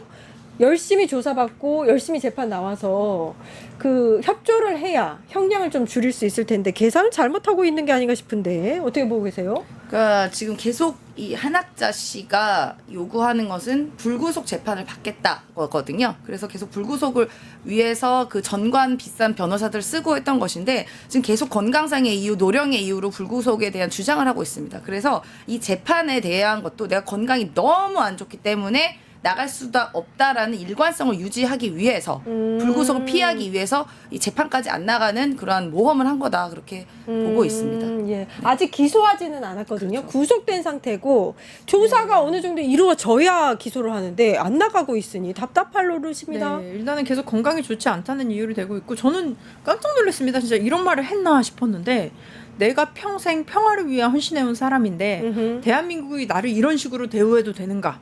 나는 정치와 무관한 종교인이다. 한국의 민주주의가 부끄럽다. 뭐 이런 얘기를 하는데 본인이 굉장히 지금 억울하다라는 식으로 얘기를 하고 있어요. 근데 사실 한학자 같은 경우는 저희가 굉장히 좀 주의를 해야 하는 것이 음흠. 본인만 이렇게 싹 빠져나가기 굉장히 유리한 구조를 만들 수 있을 것 같습니다. 왜냐하면 아. 그 법조인들이 있죠. 나름 이제 그 통일교 출신의 정관예우 네, 할 수 정관예우하는 있는. 법조인들이 있고 그리고 뭐 고령이고 그리고 어떻게 보면 본인 스스로는 뭐 여기 제가 사실 이 종교의 구조를 모르겠지만 어쨌든 거의 신 같은 존재 아닙니까?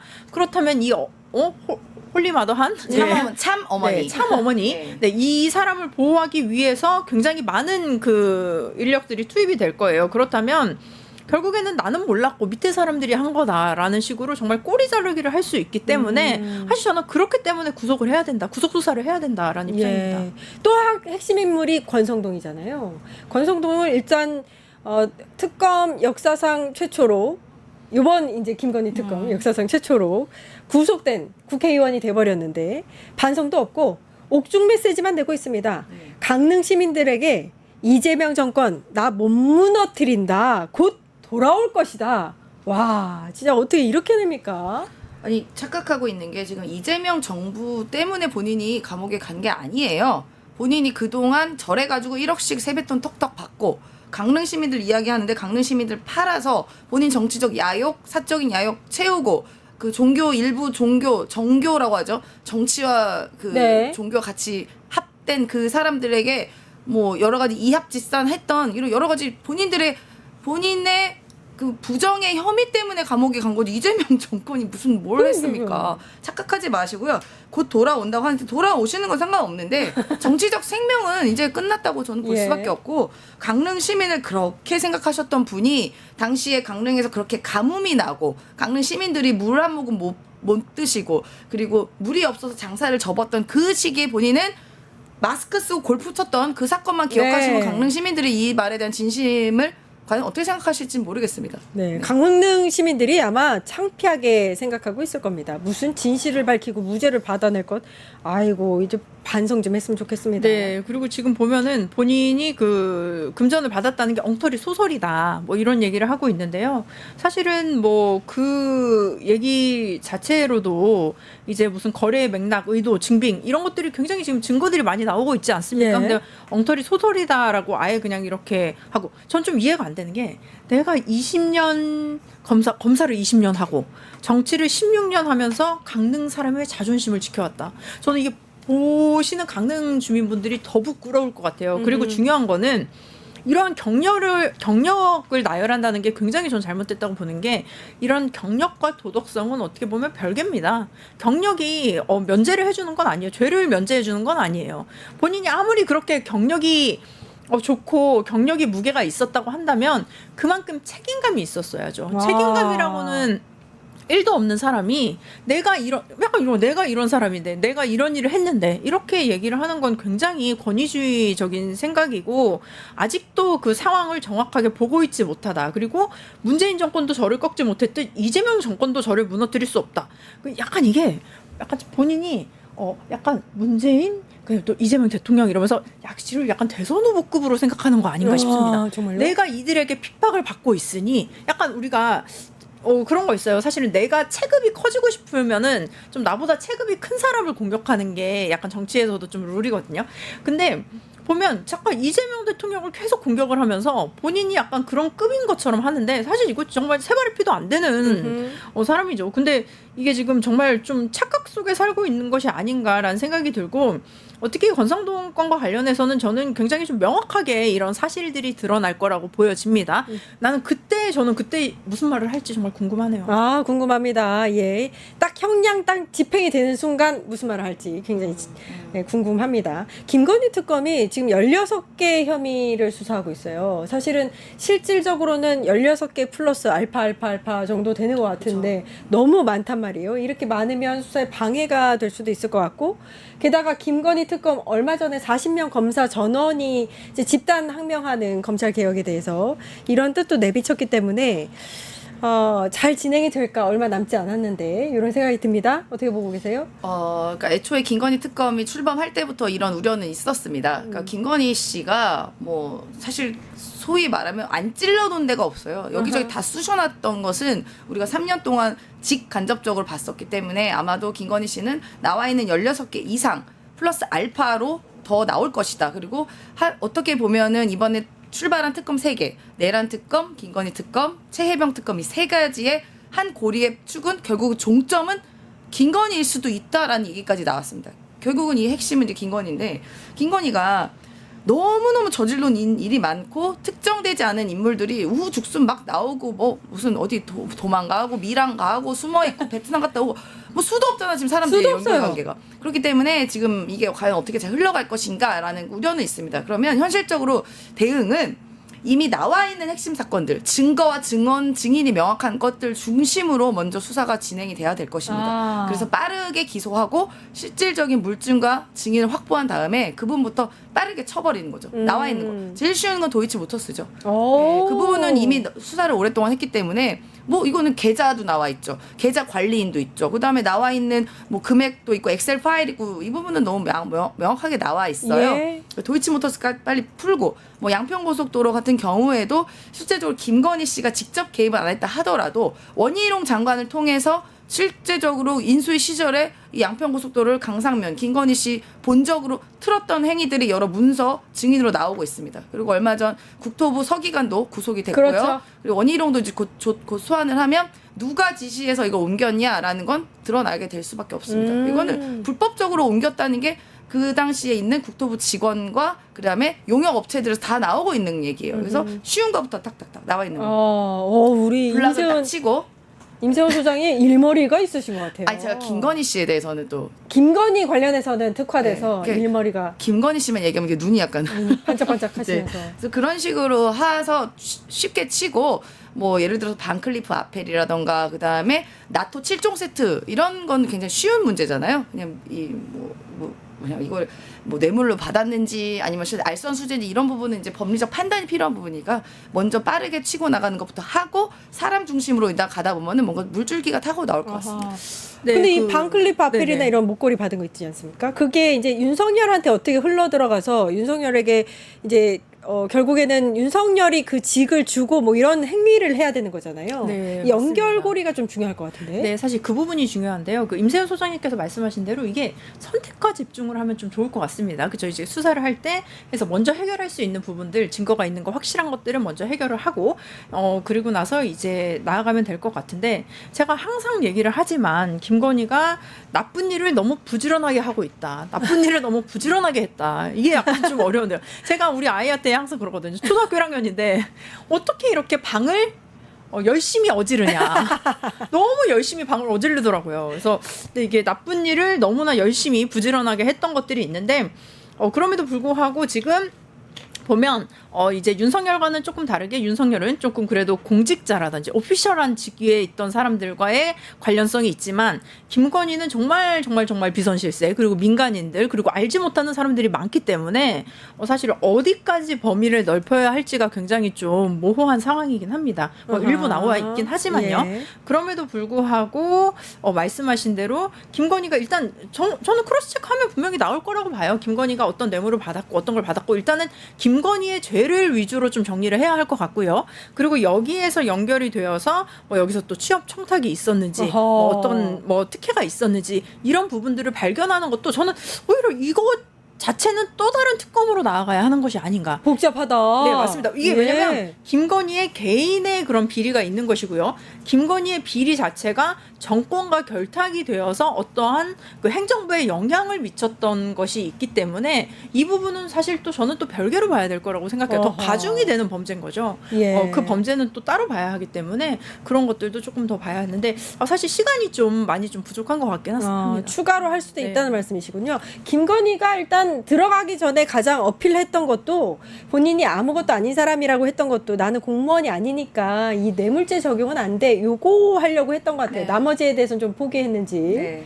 예, 그러니까 뭐 알선수재로 빠지려고 한 건데 그런지 네, 예. 그거 살펴봐야 될 것 같습니다. 자, 지금 추석 특집으로 3가지 특검에 대해서 정리를 하고 있는데 마지막 최상병 특검이 있습니다. 최상병 특검은 오히려 조금 단순해서 제일 빠르게 확실한 결론을 내지 않겠느냐 이렇게 기대하고 있었는데 그러지 않은 것 같아요. 윤석열 경로설이 사실인 것만 확인이 된 것 같고요.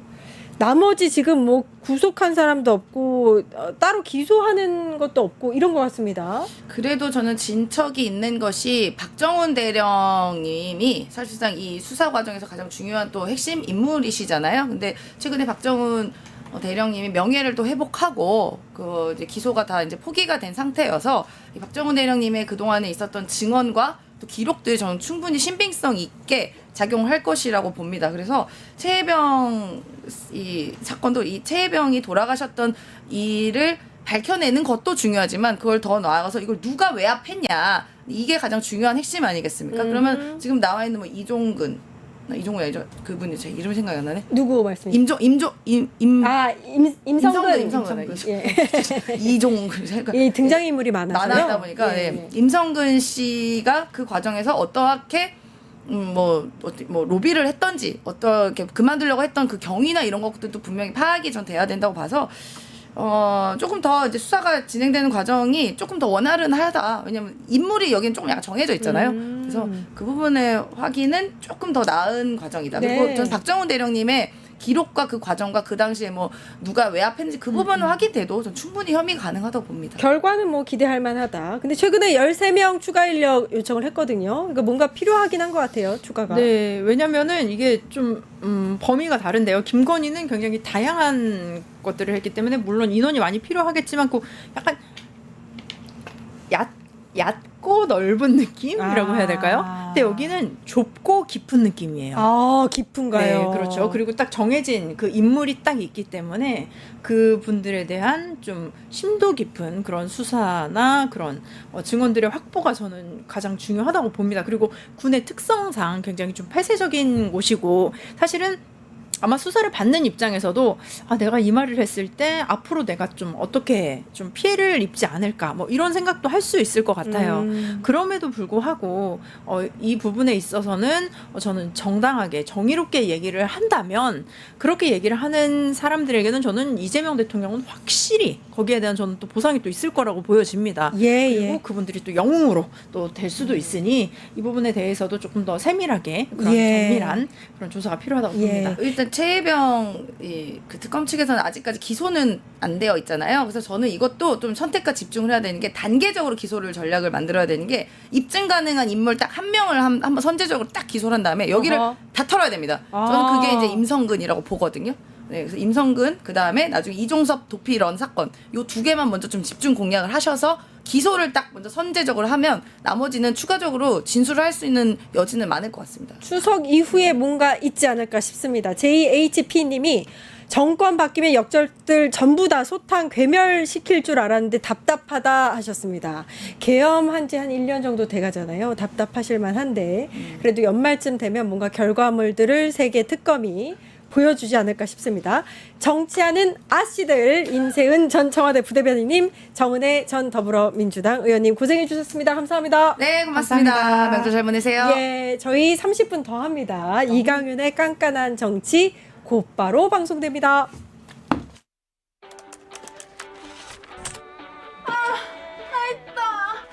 저 혼자 힘으로도 학교 바로 앞에 있는 방을 구할 수 있었어요. 드디어 독립. 풀옵션인데 월세는 절반이라 미래까지 대비합니다. 이런 신혼집 너무 좋겠다. 20년까지 이사 걱정 없으니까 안심하고 2세 계획까지 세웠죠. 삶이 있는 곳에 한국토지주택공사. 전기가 당신에게 오기까지 처음부터 길이 있는 건 아니었습니다. 때론 깊은 바닷속, 때론 깊은 산속. 전기는 길이 없는 곳에 길을 만들었습니다. 우리의 오늘이 내일로 연결될 수 있도록 만들어가야 할 전기의 길. 그 길을 많은 분들이 응원해준다면 전기는 더 힘을 낼 수 있습니다. 한국전력은 든든하고 안전한 내일의 전기를 위해 전력망 확대에 최선을 다하겠습니다. 모두의 내일을 위해 해야 할 일을 합니다. 한국전력. 네, 깐깐한 정치 이강현 정치평론가 나와 계십니다. 안녕하세요. 안녕하세요. 많이 기다리셨죠? 야, 밖에서 텔레비전을 봤는데 세 분이 평상시와 다른 옷차림이잖아요. 네. 꽃이에요. 꽃밭. 아유, 감사합니다. 아무튼 한복 입으신 거 네. 처음 봤어요. 한복이 역시나 아름다운 것 같습니다. 한복 자체가 예쁘죠. 네. 어려워. 저희가 1시간 동안 한 대내적인 거를 좀 봤다면 네. 이번에는 대외적으로 어떻게 돌아가고 있는가 좀 살펴보려고 하는데 이제 어제였습니다. 일본에서 새로운 총리가 아직 뭐 확실하게 탄생됐다라고 점을 찍기에는 힘들지만 그래도 굉장히 유력한 총리가 나왔습니다. 다카이치 첫 여성 총리네요. 네. 예, 어떻게 보셨어요? 여러 가지로 첫 번째 기록이 많더군요. 방금 얘기하신 대로 우선 첫째 사상 최초 일본 여성 총리고 대단한 강경 보수자. 우리 뭐 아베 신조 기억하잖아요. 선거 도중에 갑자기 사망을 했지만. 그다음에 일본 정치는 세습이 아주 강합니다. 집안 내려서 하고 뭐 아버지 거 선거부 물려받고 하는 게 우리로서는 잘 납득도 이해도 동의도 안 되는데 거기서는 다반사로 벌어지는데 비세습. 그다음에 자수성가 노력형이라고 알려져 있고요. 자신의 힘으로 10선을 했다고 하니까 나라라는 조금 시에서 근데 우리로서는 그닥 달갑지 않은 인물 같다. 약간 사실 우경화, 극우. 네, 그렇죠. 예. 보수 강경이고 평소 언행이나 정치 신조나 작게는 동북아시아에 대한 바라보는 눈, 세계를 바라보는 눈 이런 것들이 우리로서는 좀 그렇다 이런 아하. 생각이 들어서 그 뭐 여성 총리 이런 것은 일본에서는 꽤 큰 의미를 가질 수 있겠으나 우리로서는 한일 관계가 무엇보다도 중요하고 한국 근현대사에 있어서 일본의 역할이나 이런 것들에 대한 인식 이게 아주 중요하지 않습니까? 그래서 조금 좀 앞으로 순탄치 않겠다 이런 생각입니다. 이 사람 저 신사 참배를 아주 꼬박꼬박 야스쿠니 심사 그렇죠. 네, 야스쿠니 심사 아주 열성적으로 참여했던 사람이고 지금도 그거 뭐 당연한 거 아니냐는 식의 생각을 갖고 있고 예. 우리가 신사 참배를 주변국들의 우려와 이런 것 때문에 조금 안 하는 사이에 한국 등이 여기서 한국 등은 한국과 일본, 중국을 말하는 건데 한국 등이 우리를 얕잡아보고 기어오르고 있다. 그런 발언했었습니다. 이런 말까지 했던 사람이거든요. 예. 우리로서는 묵과할 수 없는 거죠. 일단 고이즈미 농림상이나 네. 뭐 이게 이제 당선이 유력시 되는 다카이치나 둘 다 극우 성향을 갖고 있기는 하고 반한국적인 정서를 갖고 있긴 합니다. 사실 고이즈미 농림상이 당선이 되지 않겠느냐라는 그런 뭐 예측이 많았는데 다카이치가 된 이유가 있을까요? 제가 뭐 솔직히 이것에 대해서 해설 말씀을 드릴 만큼 일본 정치에 대해서 소상히 알지는 못합니다만 당내 유일한 계파의 수장인 아소다로라고 있어요. 전 총리를 한 적도 있습니다. 아소다로 치면은 쫙 기사가 많이 뜰 텐데 이번에 그 아소다로 전 총리를 한번 지냈으니까 약간의 실력자라고는 볼 수 있겠죠. 그 사람의 역할이 큰 것 같아요. 다카이치 투표를 지시했다. 뭐 이런 얘기가 있어요. 그래요? 다카이치 몰아주거라 표를. 자기 계파들에게. 예. 그럼 이게 자기 계파에게만 통하는 건 아니고 주변에게도 약간의 영향력은 있을 수 있겠죠.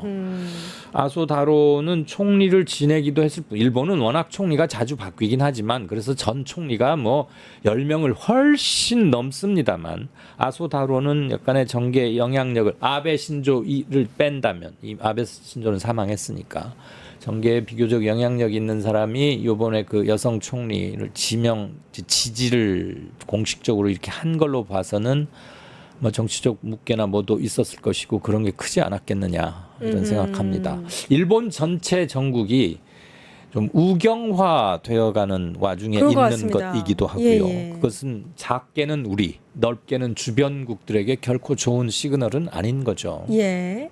일단 15일에 임시국회가 열려서 여기서 이제 국회 총리 지명 선거를 마치면 이제 여성 총리로 취임을 하게 되는 겁니다. 실질적으로 아직 공식적 결정은 안 났지만 사실상 총리가 된 거는 우리가 그렇게 봐야 돼요. 그건 팩트에 가까운 것 같아요. 29표인가 39표 차이로 이렇게 졌잖아요. 고이즈미를. 네, 그러니까 이게 일본의 총리 선거는 국회의원의 표가 있고, 그렇죠. 자민당 국회의원의 표가 있고, 자민당 당원들의 표가 있는데 이제 결선까지 갔잖아요. 그래서 다카이치랑 고이즈미랑 결선을 했는데. 이제 근소한 표 차로 다카이치가 이겼는데 그 중에서 당원표를 많이 받았더라고요. 그 과정에서 아소다로 전 총리의 여성 총리 지금 거의 유력한 사람에 대한 지지 의중이 많이 작용을 했을 것 같아요. 그랬겠군요. 일본 정치는 완전히 이렇게 수직 계열화 그렇게 돼 있잖아요. 원래 이제 세습 정치인도 많고 많죠. 이렇기 때문에 아버지 거 삼촌 거 물려받아 가지고 두 대에 걸쳐서 막 30몇 선 하는 집안도 수두룩하고 대표적인 게 아베 신조 이런 사람은 자기 외할아버지가 메이지 유신 때 뭐 일본 그 근대화에 기여하고 했던 굉장히 많아요. 그런 사람들이 한둘이 아니에요. 그런 사례가 많은 상황에서 다카이치 사나이가 일단 총리로 당선이 됐습니다. 여자 아베로 불립니다. 아베노믹스를 아마 계승할 것이다. 이런 얘기도 있어요. 지금으로선 그렇게 관측하는 게 마땅할 것 같고요. 몰라요. 이제 이전 총리들과의 차별점을 어디서 뭐 조금은 노력을 할 텐데 어디서 나올지는 모르겠지만 여자 아베라고 불리는 것에서 우리가 읽어낼 수 있는 건 첫째, 일본 제일주의, 그다음에 보수 강경 이런 것들은 기본으로 깔고 들어가는 거 아니겠어요. 그런 점이 그렇고 이 사람이 앵커 출신이고 경제 관련 쪽에 오랫동안 관심도 있고 주 전공이라고 할 수 있는 거예요. 그러니까 경제에 대해서는 뭔가 자기로서는 자기가 생각할 때 나는 일가견이 있다. 그리고 나의 주 전공은 그쪽이다라고 생각할 테니까 아베노믹스 하는 것처럼 자기 이름을 따서 뭐 다카이치 사나에 노믹스 이런 걸 뭐 들고 나올지는 모르겠으나 중요한 건 미국과의 관계, 중국과의 관계, 한국과의 관계 아니겠습니까? 그렇죠. 제가 참고로 우리 시청자분들께 조그만 팁 하나를 드린다면 제가 뭐 여러 가지 연으로 해서 우리 집안도 얽혀 있고 뭐 취재하면서도 알게 됐는데 일본의 외무고시라는 게 있습니다. 우리도 있죠. 공무원 시험 같은 거죠. 그렇죠. 외교관이 되는 시험이에요. 우리랑 매우 흡사해요. 외무고시 합격자들에게 자네 이제 수습 과정을 끝나고 나면 어느 나라 대사관에 가서 일하고 싶으냐 이걸 물을 거 아니에요. 일본이 빅4가 있어요. 어디일 것 같아요? 한국? 한국이 들어가요. 가깝기도 하고. 단순히 들어가는 게 아니고 순위가 일본에게도 빅4는 유럽, 미국, 중국, 한국, EU, 러시아 이렇게 있는데 한국은 부동의 2, 3위 안에 들어가는 거고 러시아와 유럽이 약간 순위 다툼을 할 정도예요. 우리가 생각할 때는 야 당연히 미국, 중국, 러시아, 유럽 그다음에 한국 아니겠어? No. 외무고시 막 돼서 청운의 뜻을 품고 외교관으로서의 입지를 굳혀가면서 공무원 생활을 시작하는 그룹이거나 이미 그런 생활을 하고 있는 사람들에게 간에 공히 일본에게 중요한 외국을 순서로 고르라고 하면 미중한을 꼽습니다. 그렇군요. 미중은 사실 당연한 거고. 그렇죠. 어느 나라나 세계 손대기 패권국이니까요. 그러니까 인구만 해도 벌써 얼마며 GDP가 얼마예요. 그 다음이 한국이에요. 그 다음이 러시아나 유럽이 이렇게 4, 5위를 한다는 거예요. 그만큼 한국이 중요한데 이번에 다카이치 후보, 총리 후보자, 아직은 후보라고 합시다. 예. 거의 되겠지만 이 사람의 대중국 대한관, 그다음에 중국의 시진핑은 미국과 패권을 놓고 자웅을 겨룰 만큼 그다음 강력한 중화 굴기 이런 걸 추진하고 있고, 우리는 아시다시피 자존감이 아주 높고 민족적 입장에서 국가 이익을 중시하는 막 새 정부가 출범했고, 트럼프야 뭐 굳이 말할 필요가 없는 것이고, 이 상황에서 새 일본 총리 예정자가 어떤 노선을 취할지가 당연히 중요한데, 외교라는 건 어느 한쪽 마음가짐으로만은 잘 안 돼요. 물론 트럼프가 그걸 막 곳곳에서 하니까 짜증은 좀 납니다만 우리 정부도 준비는 하고 있을 겁니다. 마음의 준비를 하고 있다. 마음만 준비해서는 안 될 것 같고. 여러 가지 어떻게 나올지에 대해서 A, B, C, D까지 했지. 플랜 A, B, C는 당연히 있을 뿐더러 지금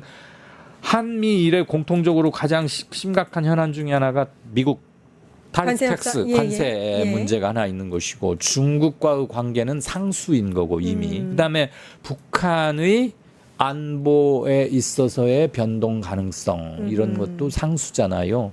또 중요한 문제가 하나 더 던져졌다. 우리 새 정부의 역량을 시험도 받고 과시할 기회이기도 하지만 이 사람의 보수 강경 태도가 매우 강경하기 때문에 우리로서는 쉽지 않은 문제가 하나 또 떠도는 근데 사실 이번 총리 선거를 이렇게 쭉 지켜보니까 다카이치는 전략 자체가 약간 너무 강경한 발언을 좀 안 하는 쪽으로 정한 것 같았거든요. 네. 그러면 총리 당선 이후에 이제 관련해서 혹시 국정 운영을 할 때도 다르지 않을까? 좀 예전과 뭐 의원으로서 활동했거나 당대표로서 활동했거나 이때하고는 좀 다르지 않겠구나. 다르지 않을까? 뭐 이렇게 예상이 되거든요. 그런 예상을 할 수야 있는데, 우리가 여기 앉아서 일본의 앞으로 향후 어떻게 돌아갈지를 말한다는 게 매우 조심스러운 국면이긴 합니다만, 생각해 보세요.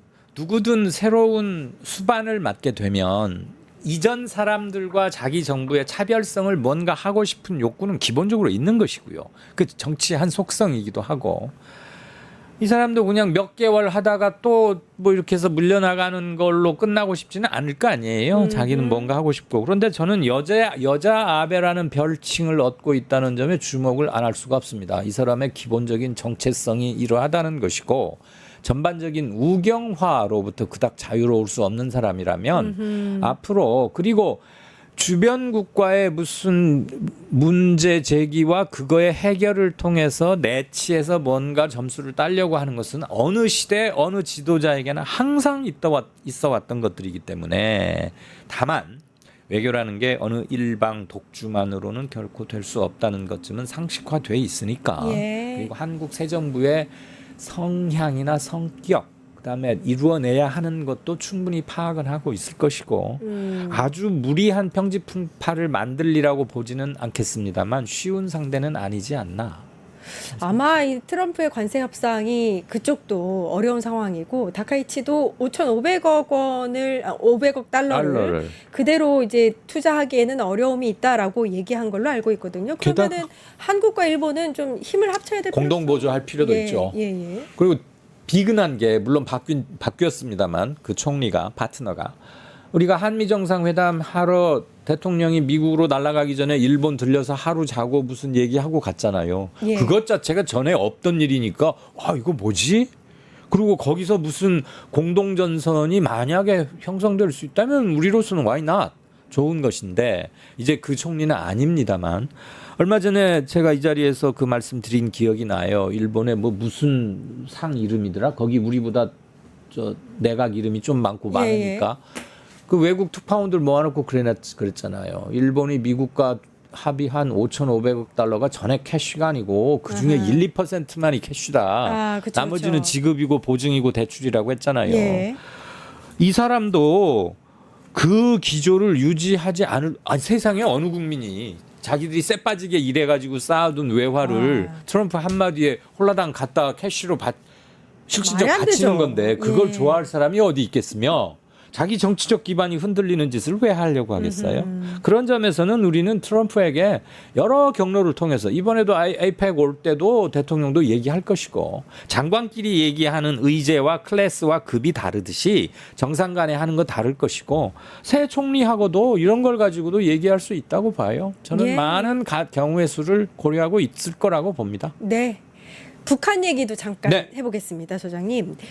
일단 북한은 추석보다는 노동당 창건 80주년 요 행사 준비로 바쁜 것 같습니다. 예. 최근에는 약간 이거는 미국을 보란 듯이 그 단거리 탄도 미사일에 극초음속 탄두 요거를 장착한 사진을 공개를 했대요. 네, 좀 더 네. 강력한 무기를 이제 보여주는 거죠. 우리 이런데야. 예. 미국에 약간 어필을 하려고 하는 모양새인데 네. 어떻게 보세요? 세 가지 의미가 있다고 봅니다. 제가 일본보다는 차라리 북한 문제는 공부를 좀 더 많이 했으니까 드릴 말씀이 있다면 우선 첫째, 중국과 북한에게 올해 공히 함께 중요한 숫자가 있어요. 예. 80.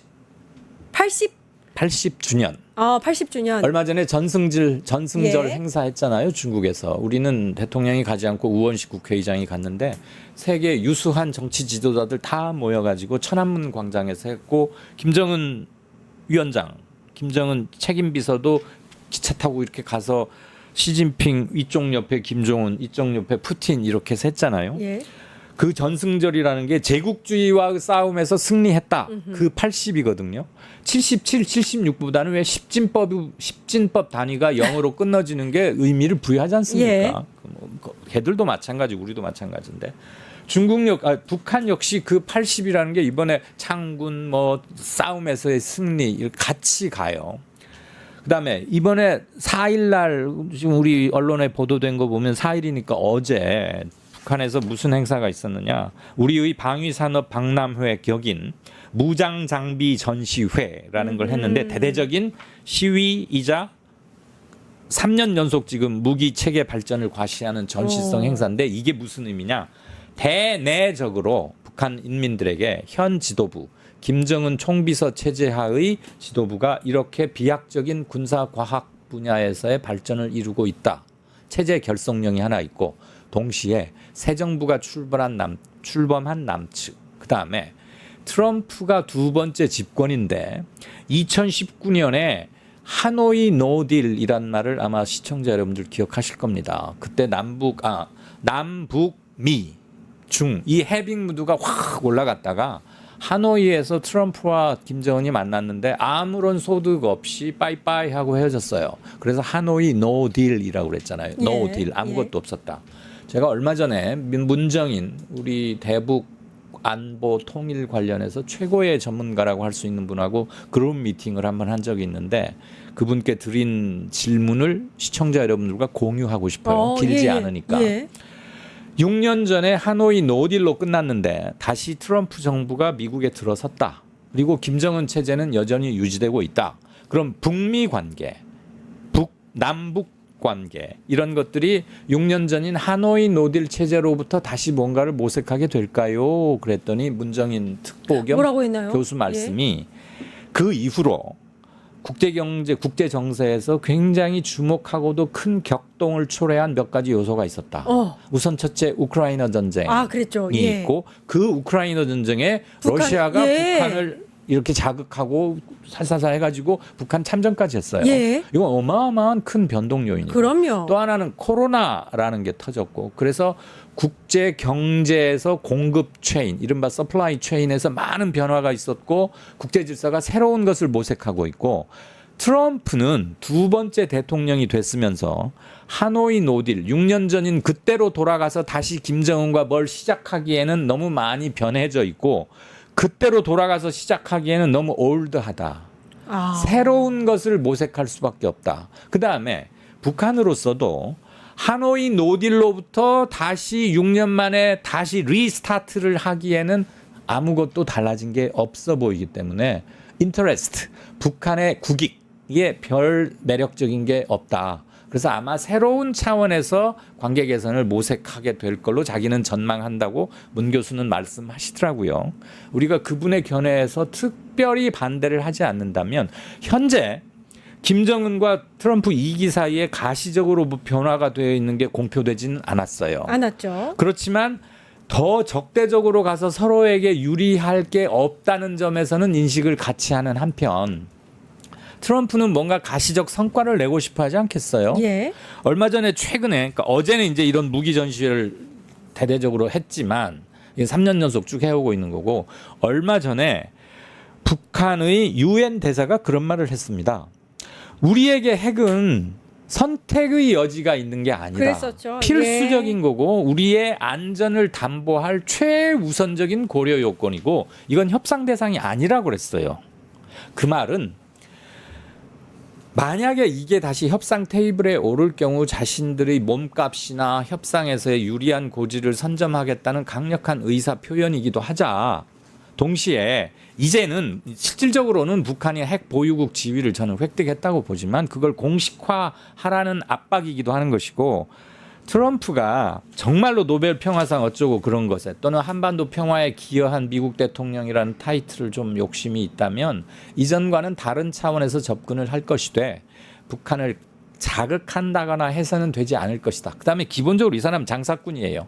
돈 버는데 관심이 있고 재주가 많은 사람이라서 북한을 윽박지르거나 하는 뭐 무슨 독트린 해가지고 북한을 뭐 이렇게 해서 막 이렇게 그러지는 않아 보여요. 다만 굉장히 어려운 문제인 것 같긴 한데 새로 들어선 남한의 정부가 자주적 성격이 매우 강하고 북한은 자기들의 노선을 계속 강화하고 있고 중국과 일본과 우리 한반도를 둘러싸고 있는 국가들의 성격을 봤을 때 함부로 뭐가 큰 변화를 할 것 같지는 않지만 쉽게 뭐가 이루어질 것 같지도 않다.